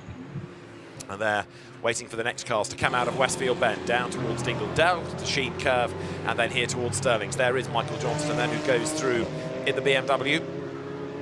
Driving really well. I actually spoke to him just before the race because there was a bit of state of panic in the central garage on that car. They'd just topped it up with fuel and the breather pipe was just weeping a little bit of fuel, so it's rather safe than sorry. They actually took the fuel tank apart to make sure it wasn't one of the internal pipes that was leaking and everything was okay, but that car was in a lot of pieces less than 10 minutes before they left to go to the grid. So the Century guys did really well. To be fair to Johnson, he was pretty calm. He knew the guys were going to get it fixed, he said to me. But yeah, that's already a bit of a roller coaster before the race had even started. His pace looks strong, doesn't it, over the Aston? Really tucked the car in nicely to the apex. Should be able to do the same here at Graham Hill. Another slow speed corner. What the exit's like. It's always so hard, the concertina effect. The Aston pulled a little bit, but I think the BMW is the quicker car over the lap, hence the gap is so small. And that win at Portimao has released something in Michael Johnson, hasn't it? It's given him that confidence. He knows he can do it now. He's been getting better and better as a driver anyway, but now he can legitimately come into this as a a category winner. He knows he can race with the best. The confidence is there, and it's evident again. Yeah, I think when you get that sort of monkey off your back, and it just makes you feel like, oh, maybe I do belong here. It's so hard, motorsport. It's such a mind game. And if your confidence is low, you seem to attract bad luck, and you only see the negatives. But when you're on the front foot, you're like, I can do anything here, and that then relates into your driving, because you're less stressed about smaller things, and you can just drive around, hit some nice apex, and have a good time, which normally leads to a good lap time. But I think the team will be telling him he doesn't have to worry too much about pushing, as long as he's within 6 seconds of these two cars, the Mustang here going into shot, and then that Aston. They are going to get in the lead after the pit stops that they've all got to do in the next 15 minutes. James Cottingham, incidentally, out front, not only leads the race, but he's continuing to lap quicker than anybody else, so stretching that margin. Bearing in mind they're all bunched up behind the safety car, it is already up to 5.6 seconds. And when you put Jonny Adam into the car, well, it's only going to go quicker, with all due deference to James, because we know how good Jonny Adam is. There, trying to get at the inside of the Team Brit McLaren. Good to have Team Brit back in the championship. 23 goes through on the inside line. So Josh Miller goes through, and now Michael Johnston gets past as well. There is still the question mark, isn't there, as to whether Jonny Adam is going to be able to do the last round at Donington, because he was meant to be committed to the LMS Aston Martin race, I think, that weekend. But now that he's very much in the shout for winning the championship, it might be different. Now, 67, Simon Orange is in the gravel at Westfield, and that is very, very close to the edge of the road. If I was sitting in race control, I know exactly what I'd be calling. Yeah, the problem is he actually stuck? I think the left wheels might just be on the grass, but I would be paying every penny I've got in my bank account not to be sat there right now. So here we are, Mike Price in front, Orange on the attack, down the inside. Price turns in, really cuts across the front of him. I think Orange should have been left space there, and I think he was trying to get out of it too late, but I think Price was very aggressive with him there. He hasn't moved a single inch as I say that. He's just got it into gear. You see the rear wheels just load up. He'll be trying to do the clutch as slowly as possible, not to get any wheel spin and dig himself in any further. In fairness to the race director, Peter Daly, he's giving him time, isn't he? He's not made a sort of knee-jerk reaction. To be fair to him, he's waiting to see the driver is trying, so if it had stalled, he's got to have a sort of 30-second wait for it to kick-start, but now the rear wheel is spinning, and that clearly is beached, and it's going nowhere. And with that evidence, I think we know what's going to come next. Now, James Cottingham, again, I'll say it, they'd all bunched up under the safety car. He has already pulled 14.8 seconds over Darren Lung, and it's all going to bunch up again if we get a Simon Orange-induced safety car. Dare one say Orange was squeezed by Mike Price. Either way, he's beached. He's paying the price for it now anyway. Thank you very much. It doesn't matter. But yeah, it always feels like you're going to get out of the gravel trap. I can't explain the optimism that you always have when you're in. You're like, you've never been in a gravel trap. With other people driving, obviously me in the passenger seat when they weren't listening to me.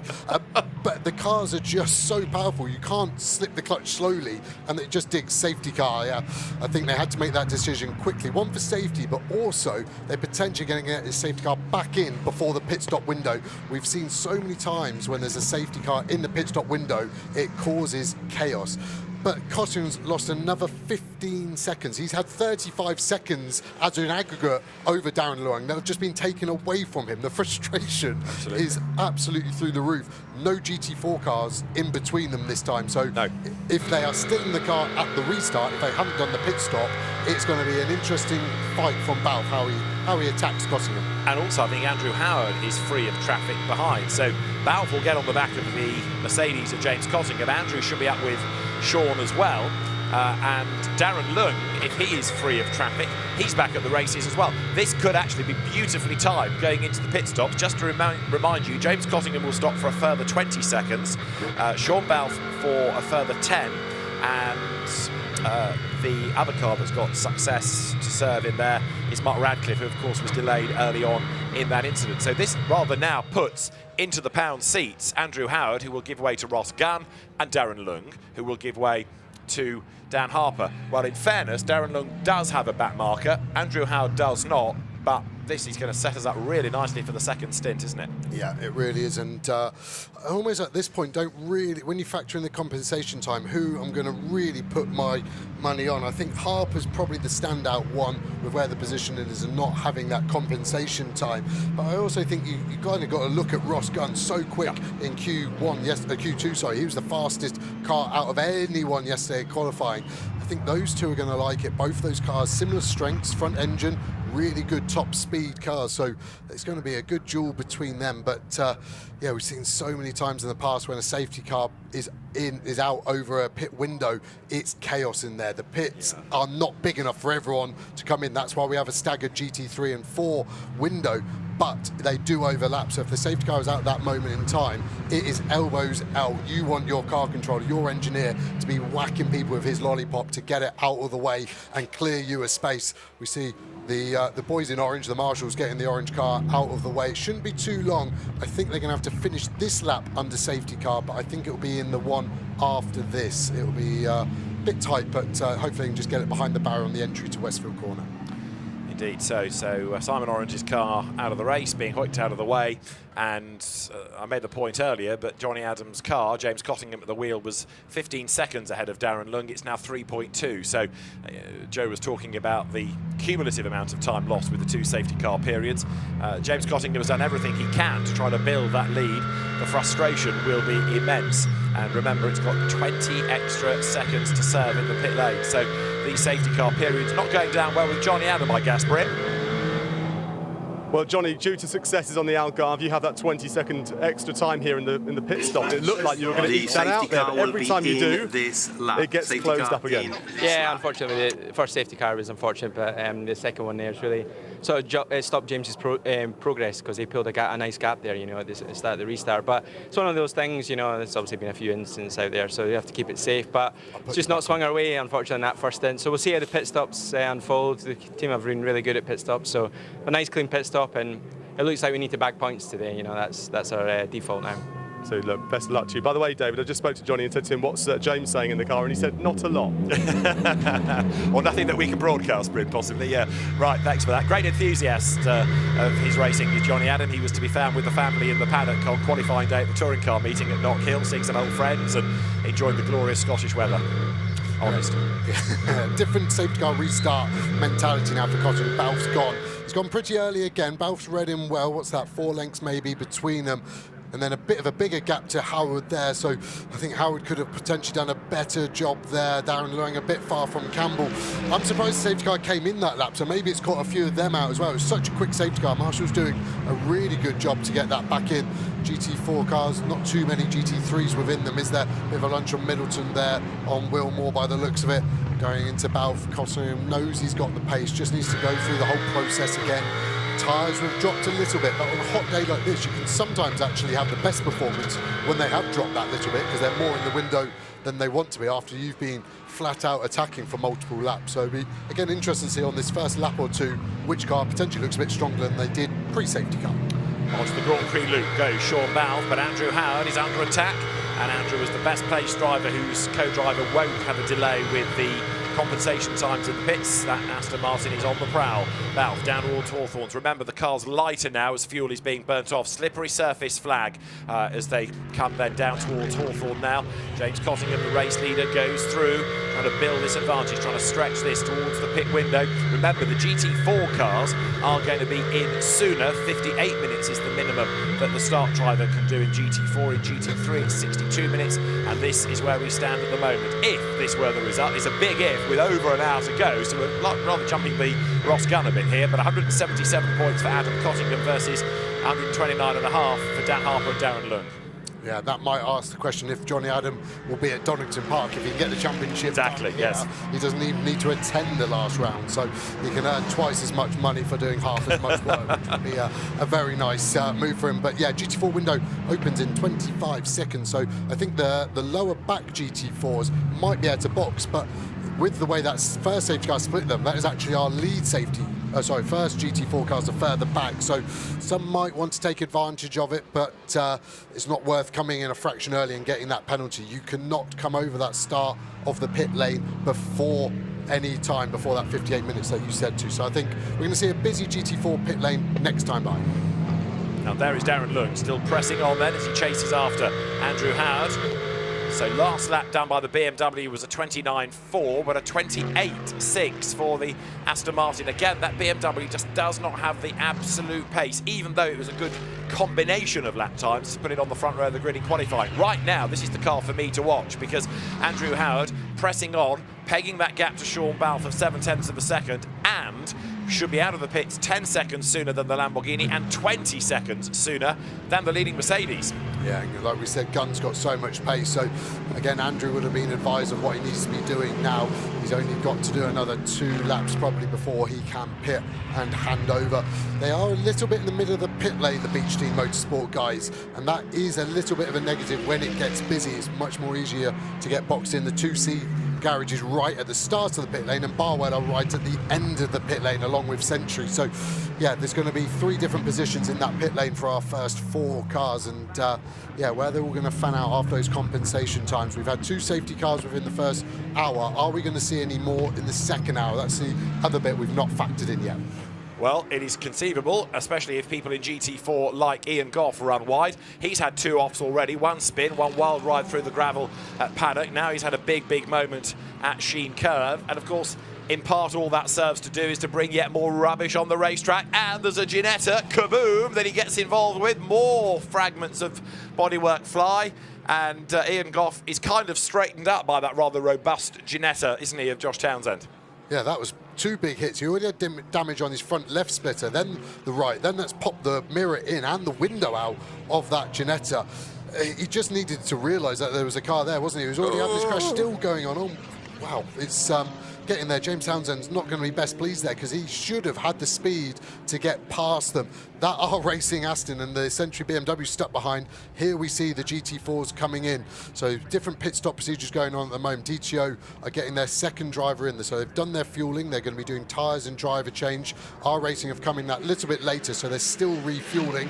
Once those 2 hoses come off, they will then go up in the air, do the driver change that DTO guys are doing. Bryn Lucas there casting a very judgmental eye over the R Racing guys. But all of this is done to a minimum time, so there isn't the need to rush. The worst thing you do is rush, make a mistake, then go over your minimum pit stop time. But yeah, they're off. The car will go up in the air jacks fitted as we go to our lead Mustang. Is he going to box? Really busy in front. The other Mustang almost compromising me a little bit there. I think because they were so close on track, they're probably going to go a lap longer with Evans and get Will Moore servicing out of the way, so they've got a bit more space in their pit box. Now, don't forget that second overall in GT4 now is Michael Johnston. He will give way to Chris Solkel. That's a Pro-Am car, so that's a car that will be 26 seconds faster through the pits, because it doesn't have that extra time to balance out the Pro-Ams against the Silvers. So BMW number 14 should be in the box seats when that has made its pit stop. Yeah, exactly. You see a Paddock Motorsport mechanic waving in the 7 car there. The lollipop is just all the technology we've got in motorsport. We've still not found something better than a piece of cardboard effectively on the end of a pole to show you where you need to box. There's different markers laid out by the teams, but everyone uses a fluoro colour, so you're looking for a fluoro yellow out of 31 other fluoro colour booms that come out of the fuel rig. So that car's looking in remarkably good shape, isn't it? It doesn't have a scratch on it, the grill's nice and clear. They just did so well at that first corner. You see so many of the GT4s covered in dust from where they've been through the gravel. That's really the sign of a good stint. And that Ian Goff and Josh Townsend incident is under investigation. The contact that we saw in super slow-mo. Right, the GT4 pit stops are cycling through, and that order is going to shuffle. Right, you were saying how smart 61 was looking. He's now hooked a wheel onto the dirt, trying to make a liar out of you, and all of a sudden, with slightly scruffy tyres, that car looks a bit leery at Sterling. Team manager car 29 to race control, please. Oh dear, Ian Goff's team manager to race control. They didn't like upstairs what we saw. Yeah, it's a hard one to almost penalise though, because I don't think he did it on purpose. No, it did affect. Sort of looked worse in super slow-mo, didn't it? Yeah. It didn't affect Townsend badly, so what's a fair penalty? It's almost like just like a 5 second something. Stop and go is too much, but yeah, it's going to be a hard one to explain, I think, why it shouldn't be a penalty, but the penalty shouldn't be that large. Cottingham can box this lap, so I would expect him to box. He will have the priority over Loggie's sister car 2Cs. They do have individual boxes, but you want to come in by yourself. They are the box further into the pit lane, so if Loggy were to box this lap, they would be behind, so it should work out all right. But that's the car that should take the lead going into the second stint, because the leading Mercedes to make the point again, and it does box this time, will serve an extra 20 seconds, and the team is ready with the yellow board. And in also comes Sean Balfe, who will sit there for a further 10 seconds to give way to Sandy Mitchell, and then Ross Gunn will take over from Andrew Howard, and Dan Harper will take over from Darren Lung. That's another car without a success compensation to serve. Pretty much everybody in GT3 comes in this time, so it's going to be potentially Gunn versus Harper for the lead after the stops. Yeah, I'm looking forward to that a lot. The pit entry is another point, is a really hard pit entry here. There's like an extra chicane built out of blocks that you have to avoid, and it's so tight through there, but it's before the speed limit starts, so it's so important. Look how fast Harper is there. He should get himself in the athletic team. So again, it's just an added stress at an end of a hot hour for these AMs to attack the pit entry line, but not to obviously cause any damage hitting it. Both 2C cars in the middle, their refueling procedure. A little bit of smoke coming out the front of the BMW, but it just looks like a brake more than anything out the engine bay. Yeah, this fueling bit feels like it goes on forever, around 40 seconds. Great camera shot there of the fuel rig on the Balfe Barwell Lamborghini. The fueler there is just breather and in, so you should see fuel coming out of that clear hose. He knows when to come off. Car goes up in the air and off they start, but all looks like it's going to plan at the moment. And at the front of the shot is the Aston Martin. Ross Gunn has been loaded into the barrel, as it were, ready to go, and new Pirelli tyres go on, so fuel, sticker tyres, exactly what a driver wants, isn't it? A car on a brand new set of tyres, a great feel to it. Sandy Mitchell is going to be worth watching in number 78 Lamborghini. That's got to sit there and wait, though, for 10 extra seconds. Dan Harper is in the BMW. Darren Lung just runs around the front of it. That car drops down. This is where the team, the car controller, is going to be worth their weight in gold, because let that car go over the pit outline too soon and a penalty comes. So you've got to make sure you're a thousandth over the mark, but not a thousandth under. Yeah, you can see the car controller there holding the lollipop up. He's saying it's clear. You can get in front of Gunn. You'll have to put it down now. So even if the time has gone to 0, Harper can't leave. And that's the worst bit about being on pit exit. You've lost priority to Gunn there, but they are close, aren't they? Be interesting. This first lap, what have you got? Callum McLeod really sideways out there. Paddock releasing Martin Plowman potentially into the side of him there. And they've had to wait again at the end of the pit lane. You have to yield like a roundabout. You can't just pull out in front of some old Doris that you know you're going to get stuck behind. You've got to wait, otherwise you'll get a penalty for that. There's just no nice solution. If ever we get on the timing line here, penalty for impeding some old Doris, then it's all down to you. Right, away goes Jonny Adam. This is going to be something to savour, though, isn't it? Jonny Adam, 20 seconds delayed. Now, there you've got Darren Lung's car, now in the hands of Dan Harper. The BMW going through onto the Grand Prix section of the circuit, and behind Jonny Adam, look, is Jules Gounon. So this is going to be quite a fight to savour, isn't it? Jonny Adam versus Jules Gounon. 91 BMW then dives down towards Hawthorne. Dan Harper chasing after Ross Gunn, and we've got 54 minutes effectively of the race to go and of this battle. And they were released into a really nice bit of real estate. Yeah. No GT4s. We saw Jonny Adam and Gounon right in the thick of a pack, and that again will just be 2 or 3 seconds lost that they're not going to get. Car 29.29, stop go penalty for contact with car 86. Car 29, a stop go penalty. Okay, that was the Ian Goff, Tom Wrigley car. That's your answer. Yeah, there was it just feels harsh to me that he was kind of having a crash and then crashed into another guy. It wasn't like a malicious attempt. The Mustang pops the rear boot there because that's actually how they access the fuel filler in that car. So quite an intrusive process to get that car refueled. Keep an eye on Jules Gounon. He has got to be ahead of Jonny Adam to keep Ian Loggy in the championship fight. And here they come, and Jonny Adam is on the light. Dan Harper doing purples in sectors. So it is Ross Gunn leading Dan Harper, leading Jonny Adam, leading Jules Gounon. Then number 11 McLaren, Mark Smith, should have handed that over now to Martin Plowman. And then Callum McLeod in 6th place.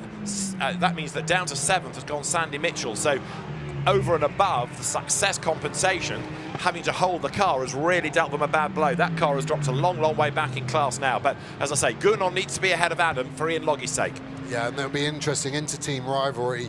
it's just so different to Formula One, where the drivers are paid entities and are the puppets for the teams. Ian Loggy, teammate of Gunon, Cottingham, teammate of Adam, they pay their money. They don't have to listen to team orders. They're customers, and that's the difference. As we see the driver change finishing off, Kevin Say closing the door for Chris Frog. It looked like he was just struggling to get that left shoulder belt over his hands device. I think he actually wears one of the Simpson hybrid ones. You kind of put it on like a waistcoat, and I think taller drivers prefer it. They don't bang the back of it so much. Car 42 is being shown a black and white flag. You must respect track limits. Your final warning in the race. Car 42. That's the Ian Campbell, now James Kell car that's just been discussed by the race director. Away goes number 61 then, so the Mustang puts Matt Cowley behind the wheel of it. BMW closely behind. I thought the BMW might be in front considering it's Pro-Am. I know it had the compensation time from Portimao, but that's going to be a really good fight. Gunon just getting squeezed a little bit, wasn't he, by that Mustang as it left Sandy Mitchell, then going, safety car again, isn't it? Is that Duncan or Wheeler? I don't know. I think it's Joe Wheeler, isn't it? He's taken over number 80 and it's in the gravel at Clark Curve, so Joe Wheeler has plonked it in the gravel. And Dan Harper has just done the fastest lap of the race before that car plunged into the gravel, but we've had cars off there before and the safety car's been called, and I think we're going to have the same again.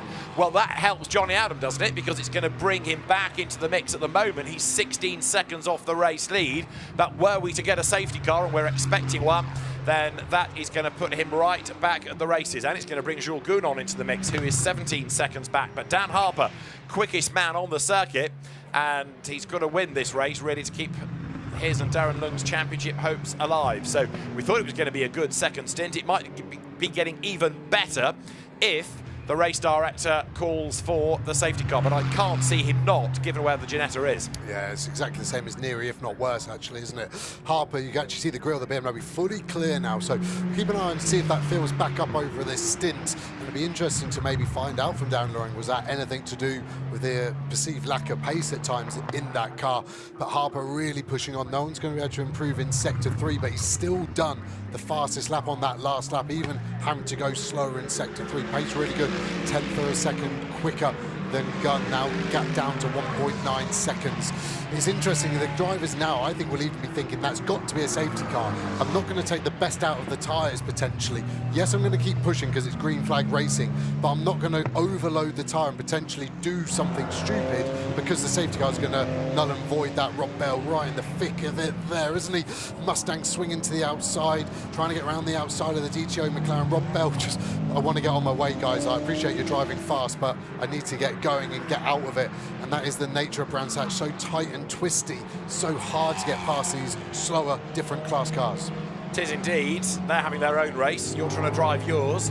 And Rob Bell then coming under attack from number 72 behind, which is the car now, Will Tregertha, the Simply Raceback driver at the wheel of it. Now, you've got that Ginetta in the gravel, Joe Wheeler, but an incident with Martin Plowman and that car under investigation. Okay, we're going to safety car. Car 9-7 is our leader. Safety car.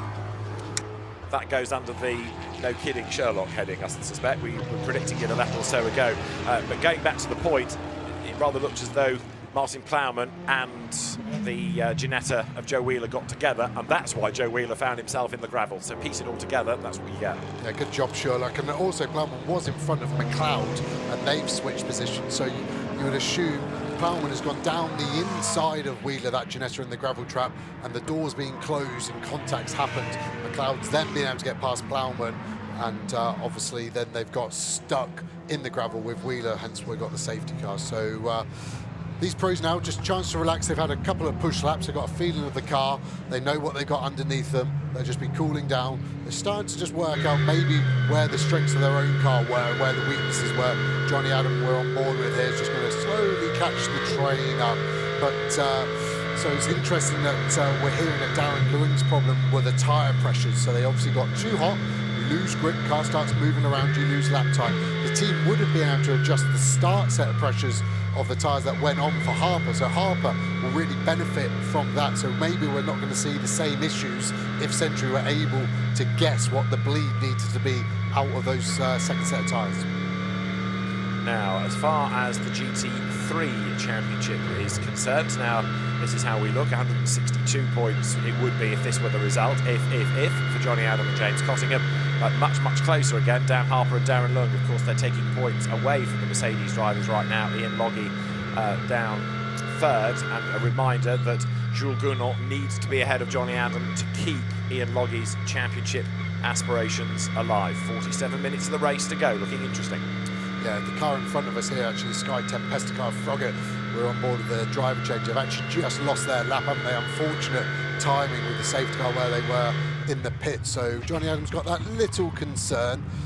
The teams are actually very close in the pit lane, only a garage apart, so I would assume 2Cs would be going down to garage 59 that run that Sky Tempesta car to just say, you are aware we need to get past you, can we please have an easy get round? You see Joe Wheeler coming in, the JCB has already got him out, but yeah, a little bit of stress for Jonny Adam there. Gounon will like that because he has got the chance to maybe strike on Adam while he's got to get round Froggatt.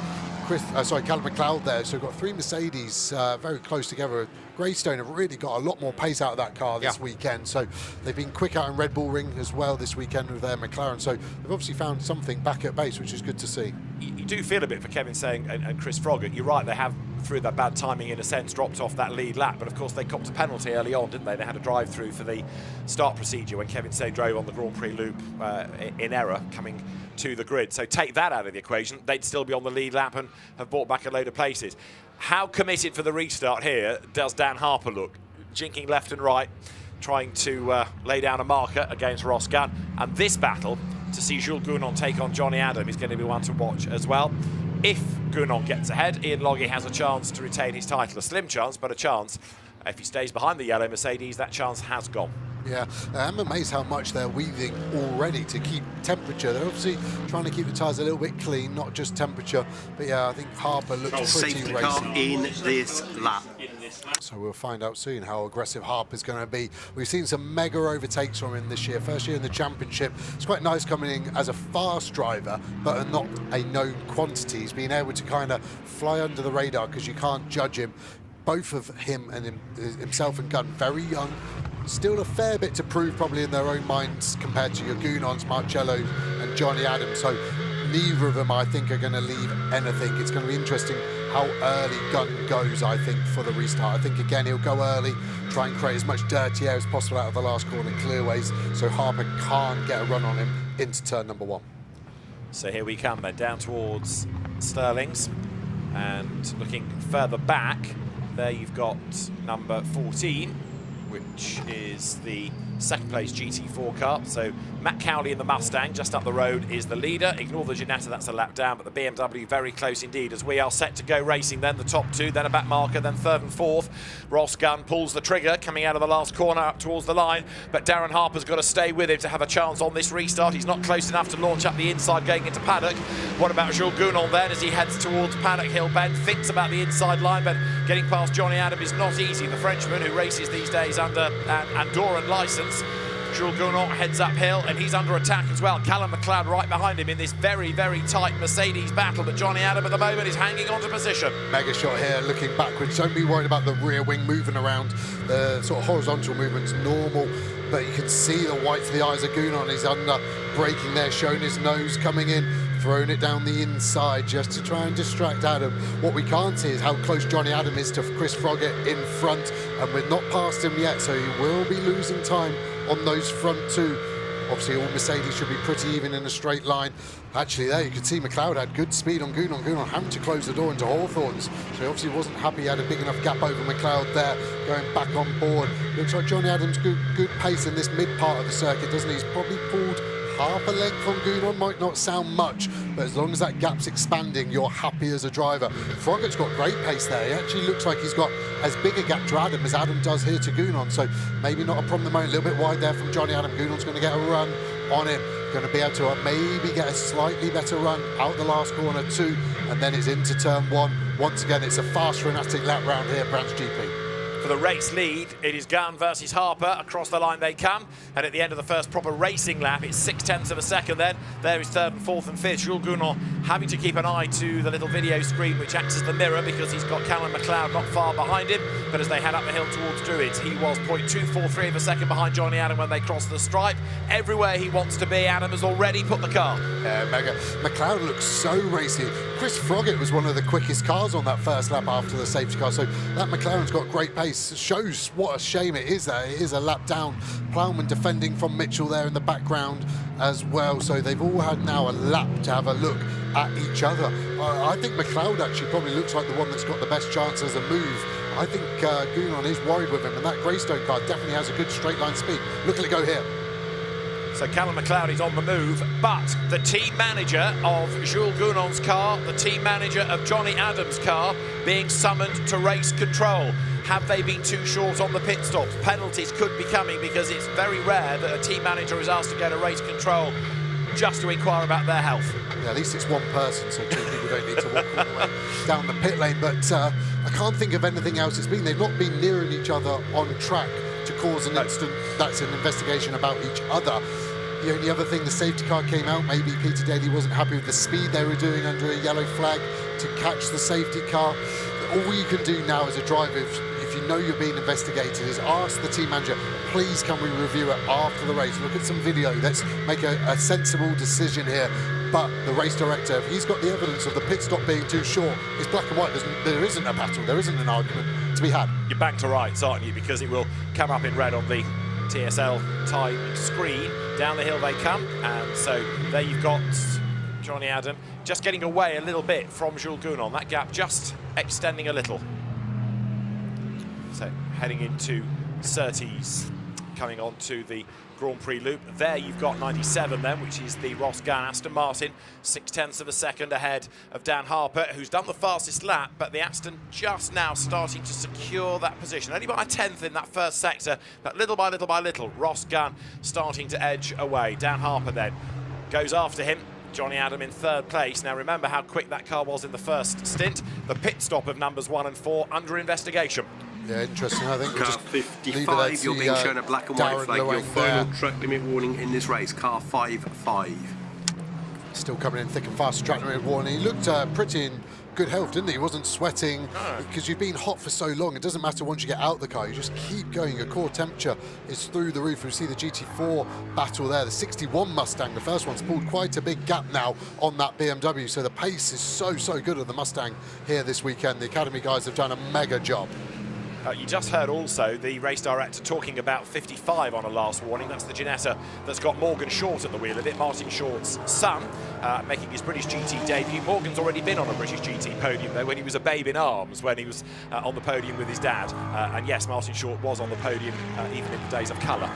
So a long time since Martin has been out on the British GT Championship grid, but a long time ago, Morgan, when he was a wee babe, was on the podium with his father. So right now, GT4 in the race is led by Mustang 61, Matt Cowley at the wheel, from 14 BMW, Chris Solkelt, and then number 23 Aston Martin is third, which has got Seb Hopkins behind the wheel of it. There's the BMW, and there is 23. All of that other traffic is on a rogue lap. And that's the real frustration for Hopkins, isn't it? He can't get through. They're of a comparable pace, but they're on the wrong lap. Yeah, it's hard to watch, but it's even harder as a driver to know who to pick your fight with at this moment in time. One car that has really caught my eye for making a lot of positions is that fourth place Trundley car, the 570s. Really, that was at the back of the grid at the start of the race. As we go to it there, they've done mega. We've seen really good performance out of that Ginetta.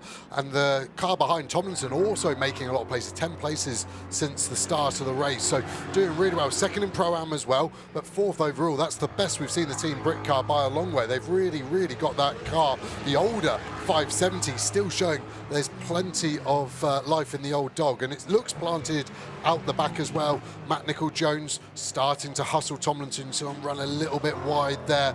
They want to get past and see what they can do, but yeah, huge battles going all the way down this GT4 pack, not really mattering what lap they are on. 38 minutes of the race to go. That Team Brit McLaren, as you say, up from the back of the grid. Aaron Morgan having started it, giving it over to Bobby Trundley, and it's made some of those places, of course, on merit. It's not purely been by others being in the wars. 62 goes through. Matt Nicol-Jones now makes that move around the outside of Freddie Tomlinson, but he can't get the job done by Paddock, so he's got to slot back in. Looks for the undercut, and Matt Nicol-Jones, with all of that grunt going up the hill, the Mustang should be able to go by.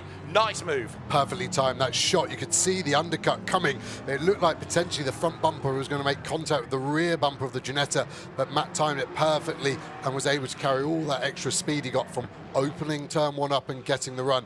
Has he got the pace to do anything about that Team Brick McLaren? It's so easy to forget that the start driver, Morgan, drives with hand controls in that car. So to be that competitive with only using your hands to turn, accelerate, brake, change gear, it fascinates me. I have asked to drive the car because I would love to try and compute how you do it. I've tried to set my simulator up at home to let me do it, and unfortunately I can't do it, but the pace those guys have got is absolutely phenomenal. I hope they've got enough to hold off Matt Nicol-Jones, because this would be such a mega result for them. They're still on for a class podium no matter what, almost, because Plato and the other BMW is this far back now. They're all together, so many different manufacturers. The BOP really showing its strength around here, that everyone is very, very equal. The pit stops for those 2Cs Mercedes and also the pit stop for Will Tregertha's Lamborghini looked at. No further action, so the Mercedes can run to the end, as can the Lambo, unaffected by all of that. So that's the good news for them, bad news for the opposition. Yeah, maybe the race director just want to say, really nice pit stop. I want to say thank you for doing such a clean job, but must have been a small misdemeanor. I can't really think what you could get away with, but luckily they get to go on. Just looking at the timing screens, Harper's still under a second behind Gunn. Jonny Adams just done his best lap of the race, as has Gounon, as has McLeod. So those Mercedes maybe just taking a lap or two longer than the Aston and BMW respectively to get into their operating window. The gap is so tight between it there. So GT4 cars as well, who are we looking at? I think should be making maybe progress. Aston Miller, fastest in qualifying 3 yesterday in that DTO McLaren, the black and white one. Berg, then that second place. Johnson now handing over that car. The BMW's doing really well, but just doesn't seem to have that pace on the McLaren's kind of out the back of this part of the circuit. Maybe just having to compromise its straight line speed for its downforce out there. But Berg having to defend from the Aston Martin. The BMW still looking good, but be interesting to see where it's able to get to by the end of it. Chris Selkow super fast, and I think 3rd season in British GT now, so he knows exactly what he's doing in these longer races. Does indeed, as the cars here come on the Grand Prix loop. Look at the way that Jules Gounon's dropped back from Jonny Adam, keeping Callum McLeod at bay, and then Sandy Mitchell delayed in the pits on a mission. Sandy's last lap was a 26.6, only hundreds quicker, in fairness, than Callum McLeod, but he's hunting him down. McLeod looking really good again. He's another driver that kind of underestimates against the star names like Gounon, like Marcello. Raffaele Marcello, by the way, is having a pretty torrid time a long way down after John Ferguson's earlier delays. There goes Gounon up now through Dingle Dell, but Jonny Adam clearing that car. Mitchell's out wide, but of course as long as Adam stays ahead of Gounon and he's getting away, that's bad news for Loggy for the championship. Yeah, it doesn't look like Gounon's got much to respond to. Adam's just got that little bit of pace, and like I thought earlier, McLeod was getting on the back. Mitchell now we're going on board with. We've seen the 3 Mercedes be pretty similar. They look like they've got a bit more straight line performance than that Lamborghini, just stretching the legs on the gap here. Mitchell closing up a little wide off the apex, but carries good speed. Under braking, I think he was going to gain again. Harper's definitely close, isn't he? Where's the best place to overtake here? Very hard at Brands Hatch. I think what we saw from Matt Nicol-Jones in that Mustang, the cutback into turn 2 is your best opportunity. Harper lost a 10th half, gained it all back, then gained 3 on the last complete lap. And this is all without GT4 traffic. We're not far away from starting to catch the back of that GT4 pack. Then it all goes again, doesn't it? That was the positive negative of that safety car early on in these guys' stint. It gave them longer before they were compromised by GT4s, but my heart goes into my mouth when that happens, and I think we're probably 3 laps away from it going. Ross Gunn is then going to have some big decisions to make. See how courageous he is in the traffic. Dan Harper, of course, with all the racing he's done on the Nordschleifer in the endurance races there, knows all about back markers, but then again, Ross Gunn's done a lot of stateside racing, so he's well versed in speed differential also. The gap is coming down to the eye, only 0.3 of a second at the start of this lap as they come now up through the right-hand of Clark curve, heading towards the timing line once again. This is the end of lap number 55. Let's see what the gap is as it starts now over the line. And the margin is going to be 0.582 of a second that time around then. So it's gone up ever so slightly, the last lap quicker from the Aston, but then there's the traffic that we've been talking about. So now Ross Gunn onto the back of the back marking Ginetta. That, in fairness, gets out of the way, but he can't hang about here. No, you can see more in the distance looming, looks like a McLaren Artura. So the good thing with practice is all these top pros work out all the other GT4s where their strengths and weaknesses are. The McLaren Artura. Car 2727, a black and white flag, your final track limit warning in the race. Car 27. That's Rob Bell, isn't it? Yes, you are right. So yeah, down in 8th position at the moment, so not one of the front runners. Luckily, all the track limit warnings haven't been affecting the top in any of them, but both of them get past down the ring, watching in the garage. Looks pretty nervous. 9393, black and white flag, your final track limit warning in the race. Please respect track limits. 93. Well, very anti-McLaren. That's Frogger in there. Another GT3 McLaren. I think probably Darren Loring needs to sit down to relax a bit. He can see the camera. He's trying to play it cool, isn't he? But so far the traffic's played out evenly. The next GT4 is a Century run car, sister car to that red GT3 car. They won't do anything underhand, but they normally will help the team out a little bit more than hurt the opponent. Ross Gunn deciding not to go for the move there. That's really compromised that the gap's now 0. It is indeed. So now Dan Harper has a chance of getting the race lead as they dive up towards Druids. 42, drive-through penalty, track limits. Right, track car limit 42, drive-through penalty. The race lead battle drops downhill.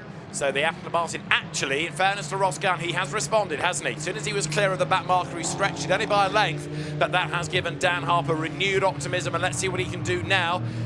Both front-engine cars coming onto the Grand Prix loop. Darren Lung watching on, the co-driver of the BMW. Dan Harper comes then now on the tail of Ross Gunn, down towards the right-hander of Hawthorne. Darren Lung focusing absolutely on what he sees on the pictures, and Ross Gunn up the inside of the Mercedes, has to back out of it, and now Dan Harper is right on his tail. Ross Gunn goes defensive. Dan Harper, which way does he go? Can't find the gap, but he's virtually pushing the Aston along.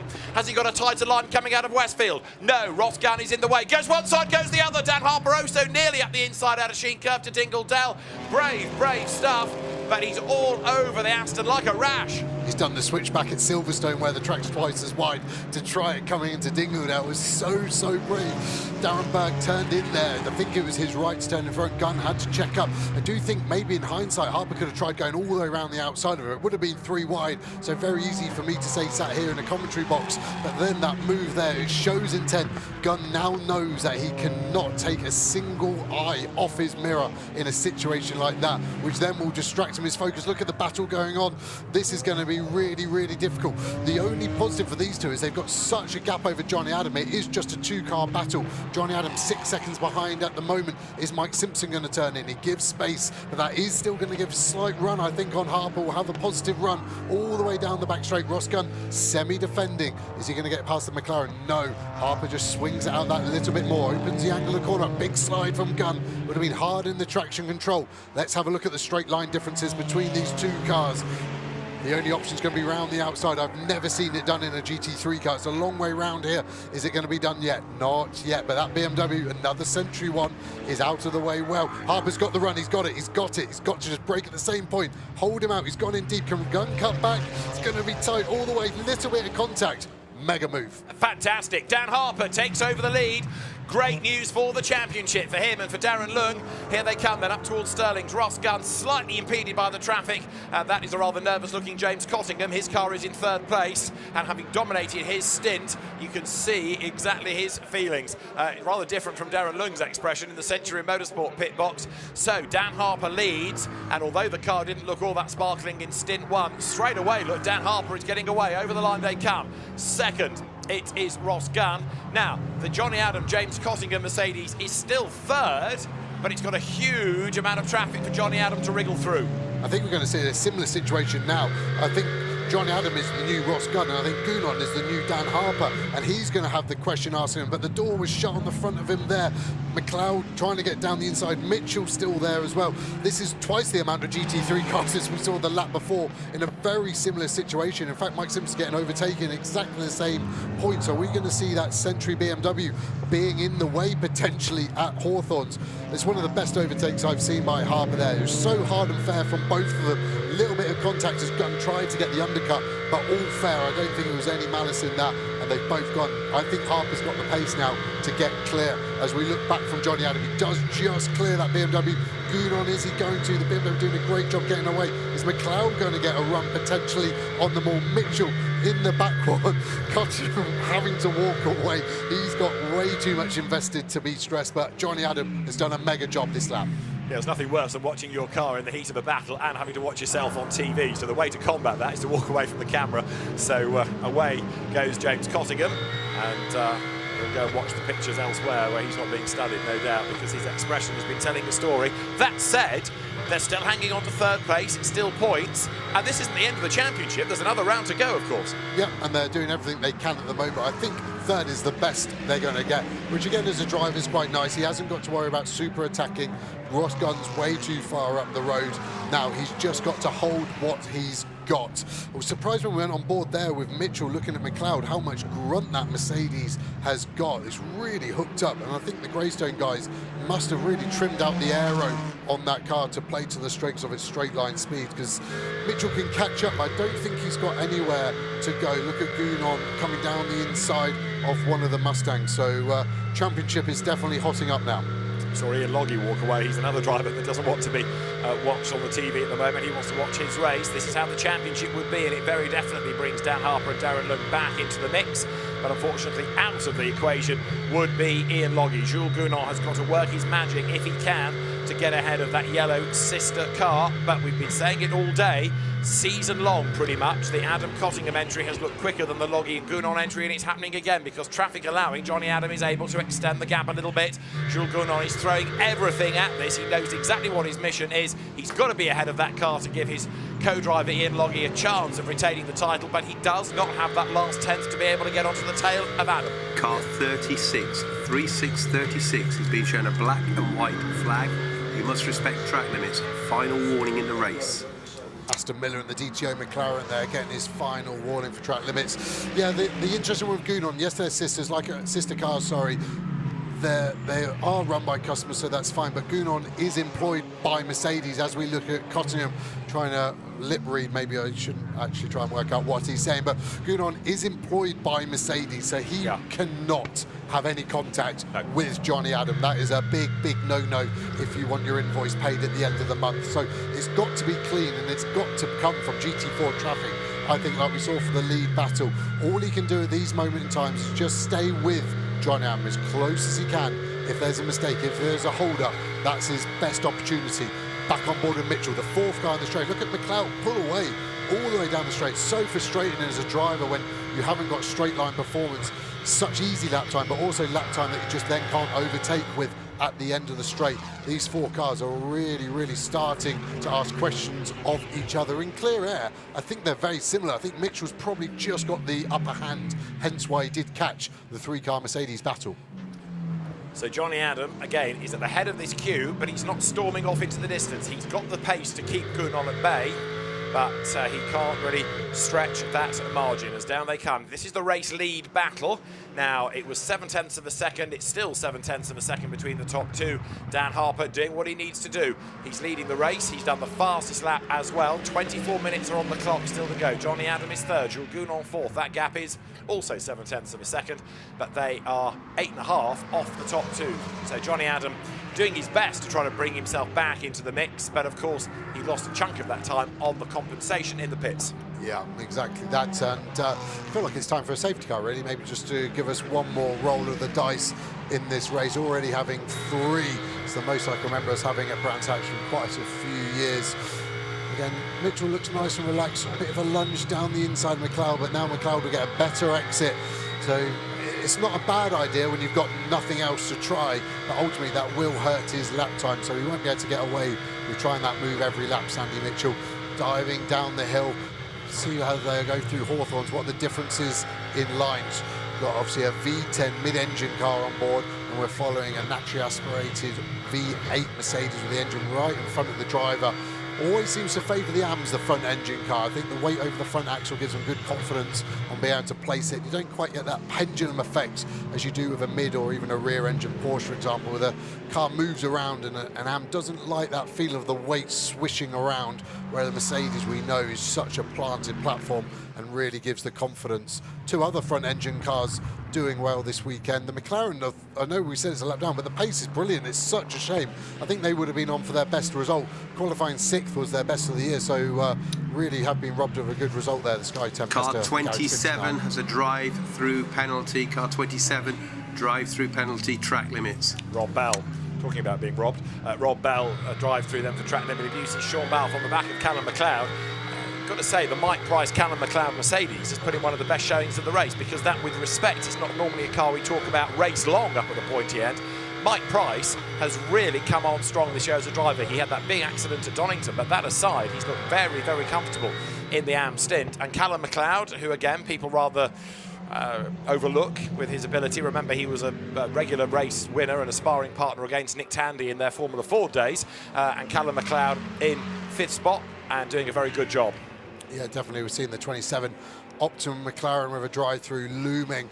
Really, really unfortunate day for the Optimum team. Obviously, the GT4 car feels a lifetime ago having to retire while potentially being able to wrap up the championship today. So they've got to take it to Donington and get back on the front foot.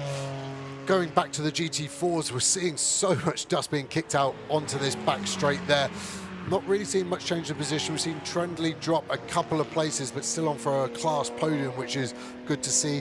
That DTO car on pole position, but getting caught up in Tomlinson getting that Ginetta G56. If you're ever able to come to a British GT race, that car is a great sounding dirty V8. It looks small, and you assume it's going to be a V6 because it has been for so many years, but now they've upped it to a V8. It's probably my favourite sounding car on the grid, in all fairness, and we've seen great performance from both Ginetta teams.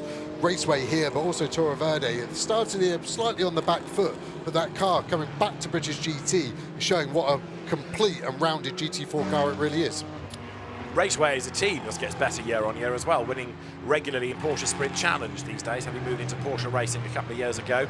Right, the lead gap 0.8 of a second. We've got just under 21 minutes of the race remaining then, as the cars come over the line. There is Darren Burke in the number 17 Mercedes in GT4, that's 6th in silver within the category. As far as GT4 is concerned, it is at the moment Matt Cowley ahead of Seb Hopkins. So Chris Solkelt has dropped back behind the Aston Martin. So Seb Hopkins had a wave of traffic to cope with, but he's still been able to catch and pass the Pro-Am BMW. So Matt Cowley to Seb Hopkins is 17.6 seconds. This is Matt Cowley. That's the kind of gap with 20 minutes to go that he should be, without any drama, be able to preserve. Without any curse, yes. Yeah, like I said earlier, Academy have always run well with this Mustang. Potentially in its last year, new Mustang coming out in GT3 and GT4 coming out of America. It looks absolutely mega. If you want to have a look on the internet, it looks very fast, which is important. If it looks fast stationary, normally it's fast once it gets out on track. And I know Matt Nicol-Jones, the team owner and driver, wants to get a GT3 car, so hopefully we get that Ford Mustang as we then go to the 23R racing car. Had that huge moment in qualifying that Miller did well to get together and not cause any damage. Again, just with that safety car splitting, Darren Burke having a big slide in front, kicking up the dust. It really has split it, hasn't it? And I think everyone's almost kind of settled with where they are. Matt Cowley, GT4 leader, has just been given his first track limit warning. So he's had a warning, but with 20 minutes to go, even if he starts racking them up, I think he'll probably be okay. I don't think he can get himself a penalty in 20 minutes, surely. So they're going through is Seb Hopkins, another. There are so many in GT4 that have come out of Ginetta Junior racing. In fact, so was Dan Harper, of course, if you go back many years, which illustrates just how competitive a category that's been for season after season.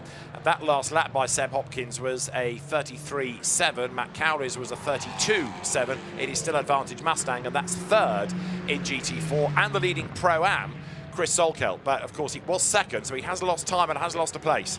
Yeah, I thought they were going to be a bit higher after the pit stops as well, with only having the 20 seconds from Portimao for winning, the 26 less for being Pro-Am. I thought they were going to be 6 seconds up on the deal, but maybe they would just compromise on that pit exit as well. They are on the end of the pit lane, but having a clean run as well. And it would have been so nice for those top 3 cars with that safety car splitting them, that they can just relax that little bit more and just battle the podium out between themselves. But looking back up into the last round, the BMW's always gone well at Donington, so they will have a small success penalty carried over. But to have 2 podiums out of the last 2 races, again, really shows how well that crew has gone. More dust being kicked up. I think that was probably either Sandy Mitchell or Callum McLeod in that Mercedes in front of him. Still very close. Gunon's just out of them a little bit, and looked like Jonny Adam was out of shot, so he's pulled even further out of that. So even as the stint goes on, the car's still changing. Car 78 has been shown a black and white flag. You must respect track limits. Car 78, final warning. That's Sandy Mitchell. Yes, so we've seen him running wide. It is only done on Marshall reports. The TV footage not being used this weekend. I spoke to Peter Daly yesterday, just saying it's just an unfair rule, really, because if you are on TV more, you're more likely to get penalised. So they are not using our video footage for any of this, so it is all done on the observers. You can see Sandy then just would have been told by Barwell, we're going into the car. We're just trying to get it in. So the sensors are here on turn 1, turn 2 and turn number 3. And it is just a simple pressure pad that if the car gets down the inside, McLeod's going to shut the door, but starting to ask a question. So the sensor pad takes a picture. So you see this green really lures you into it. There's a sensor pad in the middle of that. Then there's a camera which then takes a picture and gets sent straight to race control. So there is no arguing with that. Out the back here, it is pretty old school. So you don't really need any track limit warnings, because once you go into the dust, you are losing grip. So there's really no performance to be had there. But yeah, just see the marshalling system flashing on the car. I actually can't see the colour, but normally yellow lights are flashing. So I think that must be a malfunction, because there's no yellow flags out there at the moment. And we're just getting blue flags waved. So a bit of a distraction potentially there for Sandy Mitchell as he runs a little bit wide there as well. Blue flag being shown to that Janetta McLeod down the inside. Mitchell just a little bit further away than he's been, which is a shame, because McLeod was really compromised there. Goes through on the inside there, Sandy Mitchell. He's on that track limit warning, isn't he? His 4th and final. Does that go into the in-car system? I don't think it does at the moment. There was talk about having another screen, which I sarcastically said, that's great, we've only got 6 to look at, what's another one put into the car? But normally it's just a relay for the Marshall lighting system that is on the circuit. The radio communication is the way to get the penalties on there. Ross Gunn just dropping a little further again and not being able to take advantage of any traffic that Harper does get compromised with at the moment. Race of 2 halves, isn't it, in the sense that you had that dominant display by James Cottingham early on. Yes, we were always expecting the car to lose ground with the pit stops, but the BMW, in contrast, has come alive, and it's not just been a case of benefiting from others' longer pit stops. That car with better tyre pressures has been a much more combative race car. Yeah, and it's so frustrating that Darren Luang would be like, I could have done that, but just didn't have the tyre pressures. But that's why it's a team sport, and he would have been feeding that back to the team. Most teams are running live telemetry, so they'll be able to see the tyre pressures anyway, but the driver can always say, oh, it's got much worse once it's got over a certain number, so then the team will bleed those next set of tyres down accordingly. But yeah, Harper looks like he's got that little bit, and then suddenly look ahead, 3 GT4 cars. He should get those first 2 on the pit straight. Is he going to have to go around the outside? No, he gets the inside. Mitchell all over the back of McLeod. McLeod having a little slide. What's Mitchell going to try and do? He's going to try and squeeze him to a tighter line. McLeod's just got the pace, does give him a space. What's he going to do down to the inside potentially? But we've seen the pace of Mercedes. I think it will start to stretch its legs. Even with the slipstream, that Mercedes has got great straight line speed. But the move for Paddock has already started, but you're right, even though Mitchell was on his toes coming out of Clark Curve, the Mercedes did stretch the gap just enough to prevent Sandy Mitchell from making a dive up the inside. He thinks about it going up towards Druids. They break for the hairpin, they turn into the corner, they're absolutely nose to tail. But there's no chance there for Sandy Mitchell to go through. What he needs really is to get a mistake out of Callum McLeod, just so he opens the door or leaves it ajar for him. Yeah, I think that's what he's doing at Druids there, just rolled off the brake, getting very close to the rear bumper, not looking to have major contact, but just that little nudge, just to let McLeod know that is how close I am and how fast I can be at that moment in time. But yeah, like I said earlier, that straight line performance of the Mercedes is going to be really frustrating for Mitchell, and that again might be why it's attracted a track limit penalty. He's just overdriving it to try and carry more exit speed to get going there as we go to another stressed-looking team member there pointing something out. So just interesting to watch what Harper's got. But again, he just seems to get that lucky break with the traffic into that last corner. Rugby player Dean Richards looking nervously on from that Century pit box. We heard from him on the grid, but he seems to be bringing the team good luck, doesn't he? As over the line goes Dan Harper then. And Dean enjoying the race and learning all the time about the nuances of double driver racing and how the speed of the car can change depending on who you have behind the wheel. There in second place is Ross Gunn, who's not given up. The gap up to over a second though, but some of that's to do with the traffic. But even so, he's never quite been able to fight back against that BMW, having lost the lead a few laps ago. We have now got 12.5 minutes of the race to go, but although Ross Gunn looked really strong at the start of the stint, that BMW has got stronger. Yeah, it really has. The car doesn't look bad for Ross Gunn on this onboard. It goes with all those screens I'm talking about. You've got the main dash, a rear view camera, a pit stop timer in blue, your live delta below that. There's enough information for a driver to be looking at already, but his marshalling display system doesn't seem to be flashing, so I think it was just a malfunction on Mitchell's car, that Century BMW, which potentially cost him the win. Innocently was just doing his own thing, but again, you just lose half a second. And just watching Harper ebb away, Ross Gunn is probably starting to realise that he's not going to be able to challenge for the win today. I think it's probably going to finish in this order unless we get another big cluster of GT forecasts. Yeah, indeed, and it will be the traffic that would therefore give the advantage back to the Aston Martin as number 61 Mustang. Matt Cowley still leading in GT4 and looking good as well within GT4 as he goes across the line. He has not had a win this year. The Mustang has won at Alton Park. Matt Cowley's car was second, but this will be a maiden victory of the 2023 season for the Matt Cowley entry. But of course, he shares with Eric Evans, so Eric potentially on for a first British GT success new to the championship this year. Matt Cowley knows these cars inside out, doesn't he, after what, 3-4 seasons now behind the wheel, and the nuances of them well adapted to. Goes on to the Grand Prix circuit once more, and the Ford Mustang then blasts down towards Hawthorne, and in second place in the category, Seb Hopkins. The margin between them though is 22 seconds. This, in other words, has stretched, and it is pretty much job done as Will Tregurtha has just come into the pit lane, and the overall race leader bearing down on the GT4 leader. Yeah, just having a quick look into the pits, it looked like a rear left puncher. There wasn't a drive-through penalty for that car, so just so easy to pick a puncher up here towards the end of the race as gravel gets drawn onto the circuit. Some of the stones really sharp, and especially as the rubber starts to wear out and there is less rubber covering the carcass, easier to pick up a puncher there. So you can see a little bit of smoke still coming out of the rear left. So sometimes when you get a puncher and you can start to damage the wheel arch line or even the bodywork, something might have just gone out of a miss there. But yeah, shame for those guys. They were running strongly in the top 10. Car 42 is being shown a black and white flag. This is your second final warning in the race. Car 42, you must respect track limits. James Cad is the man behind the wheel, and 42 was the car started by Ian Campbell. There you've got number 50 Mercedes, which is heading the silver AM part of the race. Chris Hart started it. James Wallace behind the wheel now, and despite an early penalty, that's 8th overall, which is a really nice, good, solid run, and good to see one of the new teams, new drivers this year doing well. Yeah, and I think I even said that they're going to have a really tough, long, boring day, so shows you what I've known. But they had that awful luck at the start, and then they've obviously just plugged away, kept out of trouble, maybe got a little bit lucky with pit stops and safety car timing, but to be leading your class in 8th overall really shows you. And they've made up 4 places from where they started as well. And they've made 3 pit stops, Car the regulation, 36, a drive-through, and a drive-through for speeding. Drive-through penalty. So they can claim on social media they won the 3 pit stop car race then, didn't they? They're the only ones that have done 3 stops, so they win that award.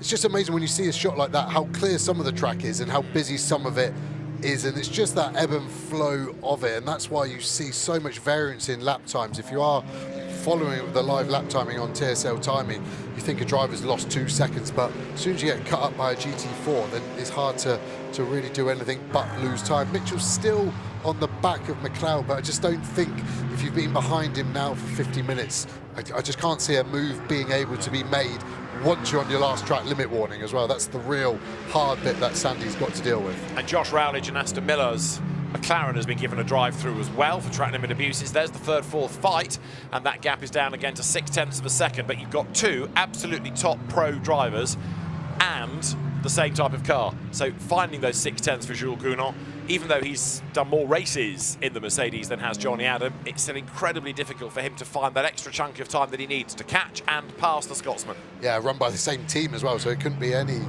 more equal. Matt Nicol-Jones there just running a little bit wide. So 2Cs have really come alive in the last few years, switching from McLaren in their early days when they were formed to the Mercedes, and looks like they're going to wrap up the team's championship as well. And there's a nice prize that goes along with that as well. I think it's 15 sets of Pirelli tyres, so they will be very happy with that prize also. So really good performance all year from 2Cs. And they are on to win the team's title in this race. The drivers will go down to Donington Decider, but it's going to be the team's title taken here at Brands Hatch. You're riding once more with Sandy Mitchell, who's got a bit stuck now, hasn't he, in this group of cars.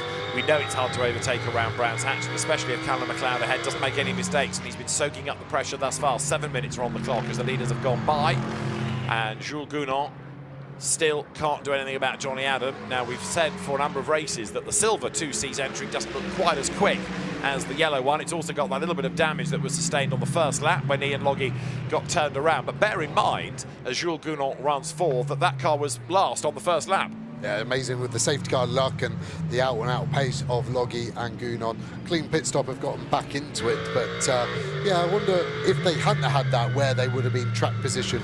Would there have been enough with the pit stop penalties for other cars to potentially get them a little bit higher? Looked like Gounon would have been so close to the track limit sensor there out of turn 3, Graham Hill bend. Does look like Gounon's getting a little bit more pace, doesn't it, towards the end of the race here. 6 minutes remaining, not too many GT4 cars to potentially trip over though for Jonny Adam. I think he's just got to sit in that sort of rear quarter and ask a question, and that's the best hope he's got. The Matt Cowley, Eric Evans Mustang has put itself in the mix for the GT4 Championship going into Donington, where because it's a longer race, there's a greater number of points on offer. So it will be on 108 if it wins the class, 114 for the Chris Solkel, Michael Johnston BMW, and then just 10.5 up the road, the retirement from this race, but the championship leaders still Charles Clark and Jack Brown. So in GT4, it's been the ideal result in a sense, hasn't it, to give us a three-way fight, whereas this was the one people this morning were confidently saying, well, that'll be wrapped up today. Far from it. Amazing, isn't it, how quickly it changes. You try and apply logic in motorsport and it always makes you look like an idiot. And yeah, I think Academy finding this performance as well, being on the front foot, it's all about momentum, isn't it? If they can keep this going, very different circuit, Donington. The gap's really closed up there, and I can't see any GT4 cars behind them. So are we potentially seeing an issue for Harper? Is it the tyres starting to go the way that Darren Lueng had at the end of his stint? This could get a little bit spicy. Gunn is definitely on the front foot. And those are furrowed brows, aren't they, from Darren Leung, from Nathan Freak, the team owner at SRO Motorsport, no mean racer himself, of course, and Darren Leung watches on. Dan Harper, I reckon, coming out of Hawthorns might have responded there. The effort put into the car just seemed to have it a bit further up the curb. And yeah, look, he stretched the gap out again, so maybe it was just a tiny little drama going into Graham Hill Bend. Remember, this would give them 149 points, the 162 of the Adam Cottingham Mercedes. We say goodbye, effectively, from the championship fight to Ian Logie. It will be a two-way battle going into Donington. Looking forward to this. Yeah, really good. You're looking at this circuit here. If it is tyres, Sector 1 is the worst for your pressures. It's the slower speed corners, so you don't have the advantage of the aero helping you out. Last lap, lost 0.2 in Sector 1, Harper to Gunn. Gained 2 in Sector 2, the same in Sector 3, so very similar lap times. Look at the gap though, all the way back to Jonny Adam. They've got the whole pit straight, so again, they just need to worry about, and he's pulled out from Gounon. The ebb and flow of this has been probably the biggest I've seen. You've got to put it down to ambient temperatures, track temperatures so high. If the driver pushes too hard for too many laps and gets those tyres out of their window, then it hurts them. They've got to let them come back to them, slow it down, and then they can push again. You can see the car squirreling there. Something we don't really see with the Mercedes is Jonny Adam tried to put the power down, starting to miss the apex curb a little bit more, maybe just trying to look after the car. The more you use the curb, more chance of suspension failure. Sandy Mitchell will be bored. He will close his eyelids tonight and probably will see this green rear of the car of Callum McLeod. That is, runs wide a little bit there. Again, just losing that little bit straight line performance. They're all starting to cut that little kink more and more, aren't they? Just to take a little bit of steering angle out of it. But yeah, I'm really surprised the lack of straight line speed on the Lamborghini. I'd be surprised if it is a problem. They've really struggled, I think, at times with the Evo 2 on the Lamborghini Huracan to get the straight line performance out of it. SRO really trying to understand the performance now. Quite a complex system I see tomorrow. Each inlet has its own throttle body, so 10 throttle bodies to manage. So obviously trying to get the performance out of it. That new air intake snorkel on the engine cover, trying to produce more ram air effects. So a lot going on in that car, I think. And again, if you think back to the first stint, although we know that Sean Balfe is quick, he was never really able to go after James Cottingham. The traffic brought him back into the mix. And we're sort of seeing it here again, that the Mercedes, doesn't matter which one he chases, he's always just slightly quicker than the Lamborghini. Now it's Sandy Mitchell behind the wheel, but it's the same situation. Here is Matt Cowley, 13th overall and still comfortably ahead in GT4. He's 25.5 seconds to the good. However, this was earlier on in the lap, and this could have undone it all coming out of Sheen Curve. Oh, it's all a bit Hollywood, isn't it? Adding a bit of drama for no reason. Can't really argue about track limits when there's daylight between your whole car and the white line. And then he's got to get it back over. The team, if they hadn't have seen that during the actual incident, will be going in the ear of it. There is just no need for that whatsoever. You just need to calm down. 25, I can't even see a car around him. It's like me in a nightclub. He's just got no one around him. No one wants to be near him. That's such a lucky experience to have. Just calm down, Matt. You've got it. Don't need to pretend you're pushing or you need to go for a fastest lap. Just relax it back. Still got a few GT4 cars to get past. Ross Gunn would pay a lot of money to just be that half a second closer like Harper was to him when the lead changed. Now, just wondering to see whether we're going to get 2 laps out of this, and I think we are. 1:28 over the line and 1:26 is the lap time. So for the sake of 2 seconds, unless this turns out to be a slow lap in traffic, and that's drama for Callum McLeod. On the penultimate lap of the race, Callum McLeod has slowed and he's going to park it. What has gone wrong for the Mercedes? All of a sudden, that puts Sandy Mitchell up to 5th. It's going to put Martin Plowman to 6th. The car has stopped on the inside of Sheen Curve. That's heartbreaking for the team. Yeah, just moving slowly, wasn't it? It was so similar to what we saw with Neary last year, just pulling off slowly in a green Mercedes. Too early to speculate what it could have been. Car didn't look damaged, did it? So I don't think it would have been anything to do with this car we're sitting on board with. But Sandy Mitchell maybe will close his eyelids and see a different colour Mercedes. Can he do anything about Gounon? Gounon's going to be compromised here. Can Mitchell pick it in, get an exit? Be interesting to see the speed difference between Gounon. We saw McLeod was able to pull away on the straight. Doesn't look so dramatic, does it, to the 2C's car of Gounon as we go to the leader. Still a good gap to Ross Gunn behind. Having to slow down, double wave yellows, but McLeod did well to get that car out of the way. If you were Century, would you tell Dan Harper just to back off a little bit and that you didn't have to do another lap, or keep pushing? Imagine if you slow down to try and get it, don't have the momentum then over Gunn. It'd be really difficult, it'd be hard. I know what you're saying, because the gap could be big enough. I think it's grown to 2 seconds, so it could be really, really tight, but I think it's too much of a call. He did cross with 2 seconds, and the gap behind was 1.8. So I'll let you decide if you were right or if I was right. But adds a certain level of spice to an extra lap that the only person who really didn't want that was Harper. Yeah, exactly. So even if the Aston had have caught him, I'm still convinced Dan would have made it wide enough not to lose the lead. However, this kind of becomes his lap of honour, doesn't it? Because 1.8 is the greatest that gap has been between them race long. And what a turnaround in fortunes for a car that struggled with the tyre pressures in the first stint. And Dan Harper has done a great job of putting that car not only into the lead, but building the gap and in turn giving them a very realistic chance of the championship going to Donington. I think Donington, we saw them being strong there earlier in the year as well, and I think it's going to be a really, really good fight all the way through. Darren maybe is relaxed. It's hard to say, isn't it? Callum McLeod's out of fuel, confirmed by the team. So very similar indeed to what we saw from ABBA last year. Out of fuel. Is that a glitch only at one team, only at the Greystone, or is that going to be a Mercedes thing? Well, we'll find out, because there's half a lap and counting for the Mercedes. There's about a third of a lap and counting for the BMW of Darren Leung and Dan Harper, that even now has got to get through the traffic. The checkered flag awaits, one corner to go, and honours then in this penultimate round of the Intelligent Money British GT Championship will go to Century Motorsport, to BMW, to Darren Leung and to Dan Harper. He brings the car across the line. BMW wins at Brands. Darren Leung is a lot happier now than he was earlier on when we saw him out of the car. Very happy too is Nathan Freak, the team principal. And for second place, it is the Ross Gunn, Andrew Howard, Aston Martin. Here for third, Jonny Adam and James Cottingham. So it sets us up nicely, doesn't it, for Donington. Fourth is Jonny Adam's teammate Jules Gounon, sharing with Ian Loggy out of the 2C stable, but that takes them out of the championship fight.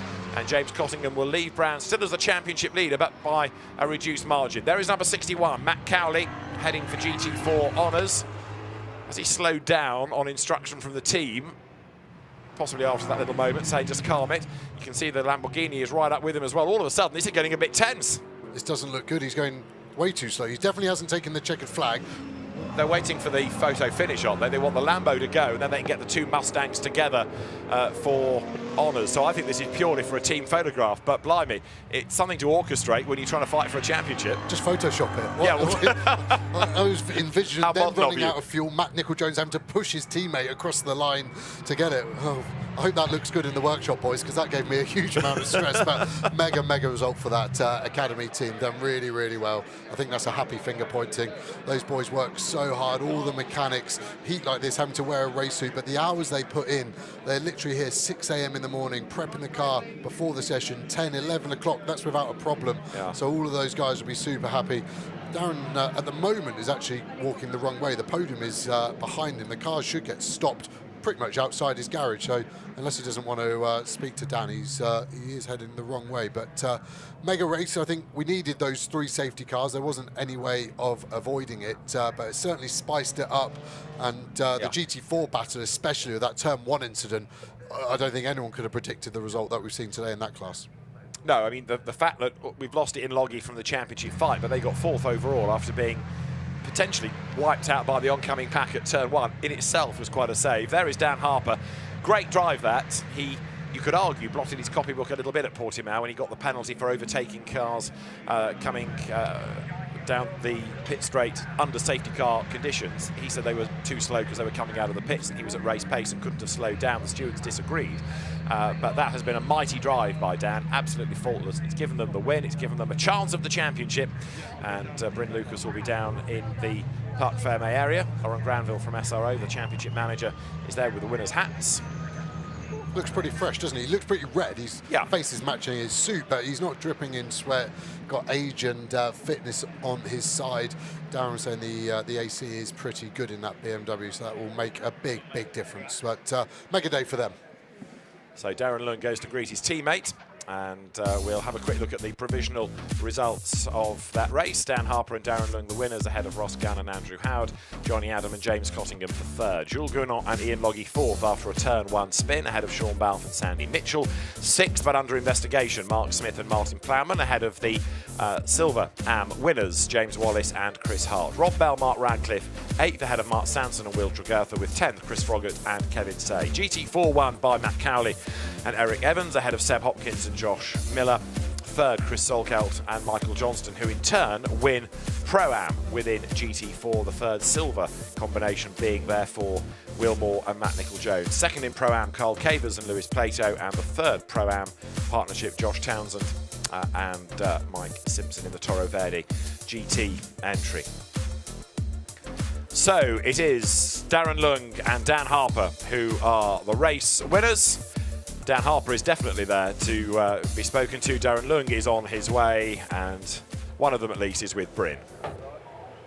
Well, Dan. I mean, Darren did a really good stint, didn't he? In fact, here he is now. Darren did a really good stint, but it came down to the safety car. Here is Darren. Let's talk to you first of all. You were boxing before this one, getting all warmed up, a bit of a fighting spirit, and you had to show it, didn't you, out there? Yeah, it was pretty tough out there, middle of the stint onwards for us. Sean was super quick off the line. There's no way I could have closed that gap into turn 1. But then after that, the good thing for us is that he had good pace, so for us it wasn't really a big loss. Mentioned safety cars. It looked like it was going to come back to bite you, the safety cars. You know, they're coming out at the moments and the gaps were closing. But for yourself down there, you managed to hold on to it and then push forward with Ross as well ahead of you. Yeah, I mean, the first safety car, we were sort of like, right, there's our first lifeline. But then there was a couple of GT4s in between Darren and the GT3s in front, which was just unlucky. And then the gaps opened up again. And we were, again, the gods, I guess, were with us today, and we were able to get another safety car, which brought it back before the pits. So Darren did an amazing job to bring it back in one piece. We knew sort of James and the Lamborghini were going to have a penalty in the pits, so that was our chance to get those two guys. I didn't expect I would have the pace, to be honest, to get Ross, so I was delighted when I got him, and he wasn't for getting back past me. Absolutely, and because you took Ross there, that meant that Johnny was a couple of cars back behind you, which means you're, I think, 13 points the gap going into the final round. We are going to have a Donington decider, Darren. It's not done till it's done. You can do it? Absolutely. We'll have to find out, won't we? We will have to find out. It's great for us to have a Donington decider, though. Well done to both of you, though. Final thoughts then, Dan? Yeah, I mean, just delighted where we started FP1. We didn't expect we would be up there, and the boys did an amazing job, turned the car around. So thanks to Darren and SRO Motorsport and BMW. Yeah, the car was really good. Well done, both. Well done. Thanks. So the Donington decider beckons on the 21st, 22nd of October weekend. You'll see all the action with us, and it's going to be the Jonny Adam, James Cottingham Mercedes versus the BMW here of Dan Harper and Darren Lung. And for a man that's in the championship fight, it's almost a surprise to see that Darren Lung was a little bit sort of, I don't know, tight-lipped about Donington. Yeah, I think it was almost like he didn't want to put a curse on himself. Yeah. I think I heard him talk to Dan there, like, we decided this before the interview started, so he's obviously fired up, and you can see why when you look at the points. So this is how it looks then. 162 plays 149 with a 2-hour race at Donington to go. Cottingham and Adam versus Lung and Harper. Out of the mix now, Ian Loggy, but it is going to be a great fight, that is for sure, over 2 hours. And of course, bear in mind that Darren Lung won the equivalent race last year in his GT3 debut. GT4 has been very dramatic as well, with a win for Eric Evans and Matt Cowley. Well, you've taken your first win in British GT, Eric, and actually the story is more about the fact you're now back in the fight for the title. Yeah. I mean, this was a wonderful track. I had a great time around here, but you know, we were kind of questioning ourselves of whether we'd be in the contention, but I think the win here really stated that, you know, we can fight for the championship going into the last round. And Matt, for yourself, you know, you've won races before, you've won here before, but you went off near the end as well. You gave us a bit of a moment. Yeah, I wasn't on the limit, and something just caught the rear going in. I don't know whether it was a bit of oil down, a bit of debris, something, but something caught the rear and it broke away on entry. So instead of trying to fight it, I just did sensible things, straighten it up, go on the grass and just take it easy and pull it back on. So I knew we had the lead in hand, so I just taking it easy, bring it back on. No one wants to be back in a contention for a championship because of somebody having a DNF, or do they, Eric? You know, racing's racing, things happen, so, you know, I'm not going to wish bad luck on anyone, but, you know, we'll take it. Good luck, congratulations, well done. Thank you very much, cheers. So there's your winning car in GT4, the Ford Mustang. A second win for the brand, but a first for the combination of Eric Evans and Matt Cowley, then their first success of the season. As far as GT4 is concerned then, that despite everybody that claims to know about these things predicting it was going to be wrapped up today by Jack Brown and Charles Clark, it's actually given us an even more competitive fight for the GT4 title going to that Donington decider, because Jack Brown and Charles Clark are now just 10.5 points ahead of Michael Johnston and Chris Solkeld, and then a further 6 back, Eric Evans and Matt Cowley. So GT4 is going to be looking very, very competitive indeed at Donington Park after 8 rounds then of the Intelligent Money British GT Championship here at Brands Hatch. This is how the race panned out then, with a good getaway made by James Cottingham, and Darren Lung not looking quite so strong because he was jumped first by Sean Balfe, and then it all got Larry behind as Ferguson tagged Loggy, who tagged Say, and cars scattered left and right. Some got away unscathed, others picked up legacy damage, but Ian Loggy was able to rejoin the race, and for that car to finish fourth when by rights it should have been a pinball is quite something. When coolant went down from Charles Clark's McLaren, he went off and so did others around him. That was a retirement, as up front James Cottingham continued to build the lead, but with 20 seconds extra to serve in the pits, it was never going to be an easy lead to keep. Richard Neary off the road as he tried to get back past number 27 McLaren of Mark Radcliffe. That brought out one of our 3 safety cars, and when we went racing again, James Cottingham stormed away from number 78 Lamborghini with Sean Balfe at the wheel. A penalty was picked up here for the 29 Ian Goff-driven McLaren in GT4, ran wide and then bounced off the Ginetta as he came back onto the road. A penalty came his way. In GT4 though, number 61 Mustang looking very strong indeed. Matt Cowley and Eric Evans ahead before and after the pit stops, as the race lead was taken over in GT3 by Ross Gunn, but he had Dan Harper crawling all over the back of him. He tried a cheeky move up towards Sheen Curve. That didn't work, but it did a lap later, because on the inside line going into Westfield there was a gap and the BMW filled it. Ross Gunn tried to fight back but could never quite get the same pace, and a delighted Darren Lund cheered Dan Harper home, as in turn Jonny Adam did the best he could after that longer pit stop for 3rd place, and that car then clear of the other 2 seats entry of Ian Logie and Jules Bounon. But a race win at Brands Hatch for Darren Lund and Dan Harper.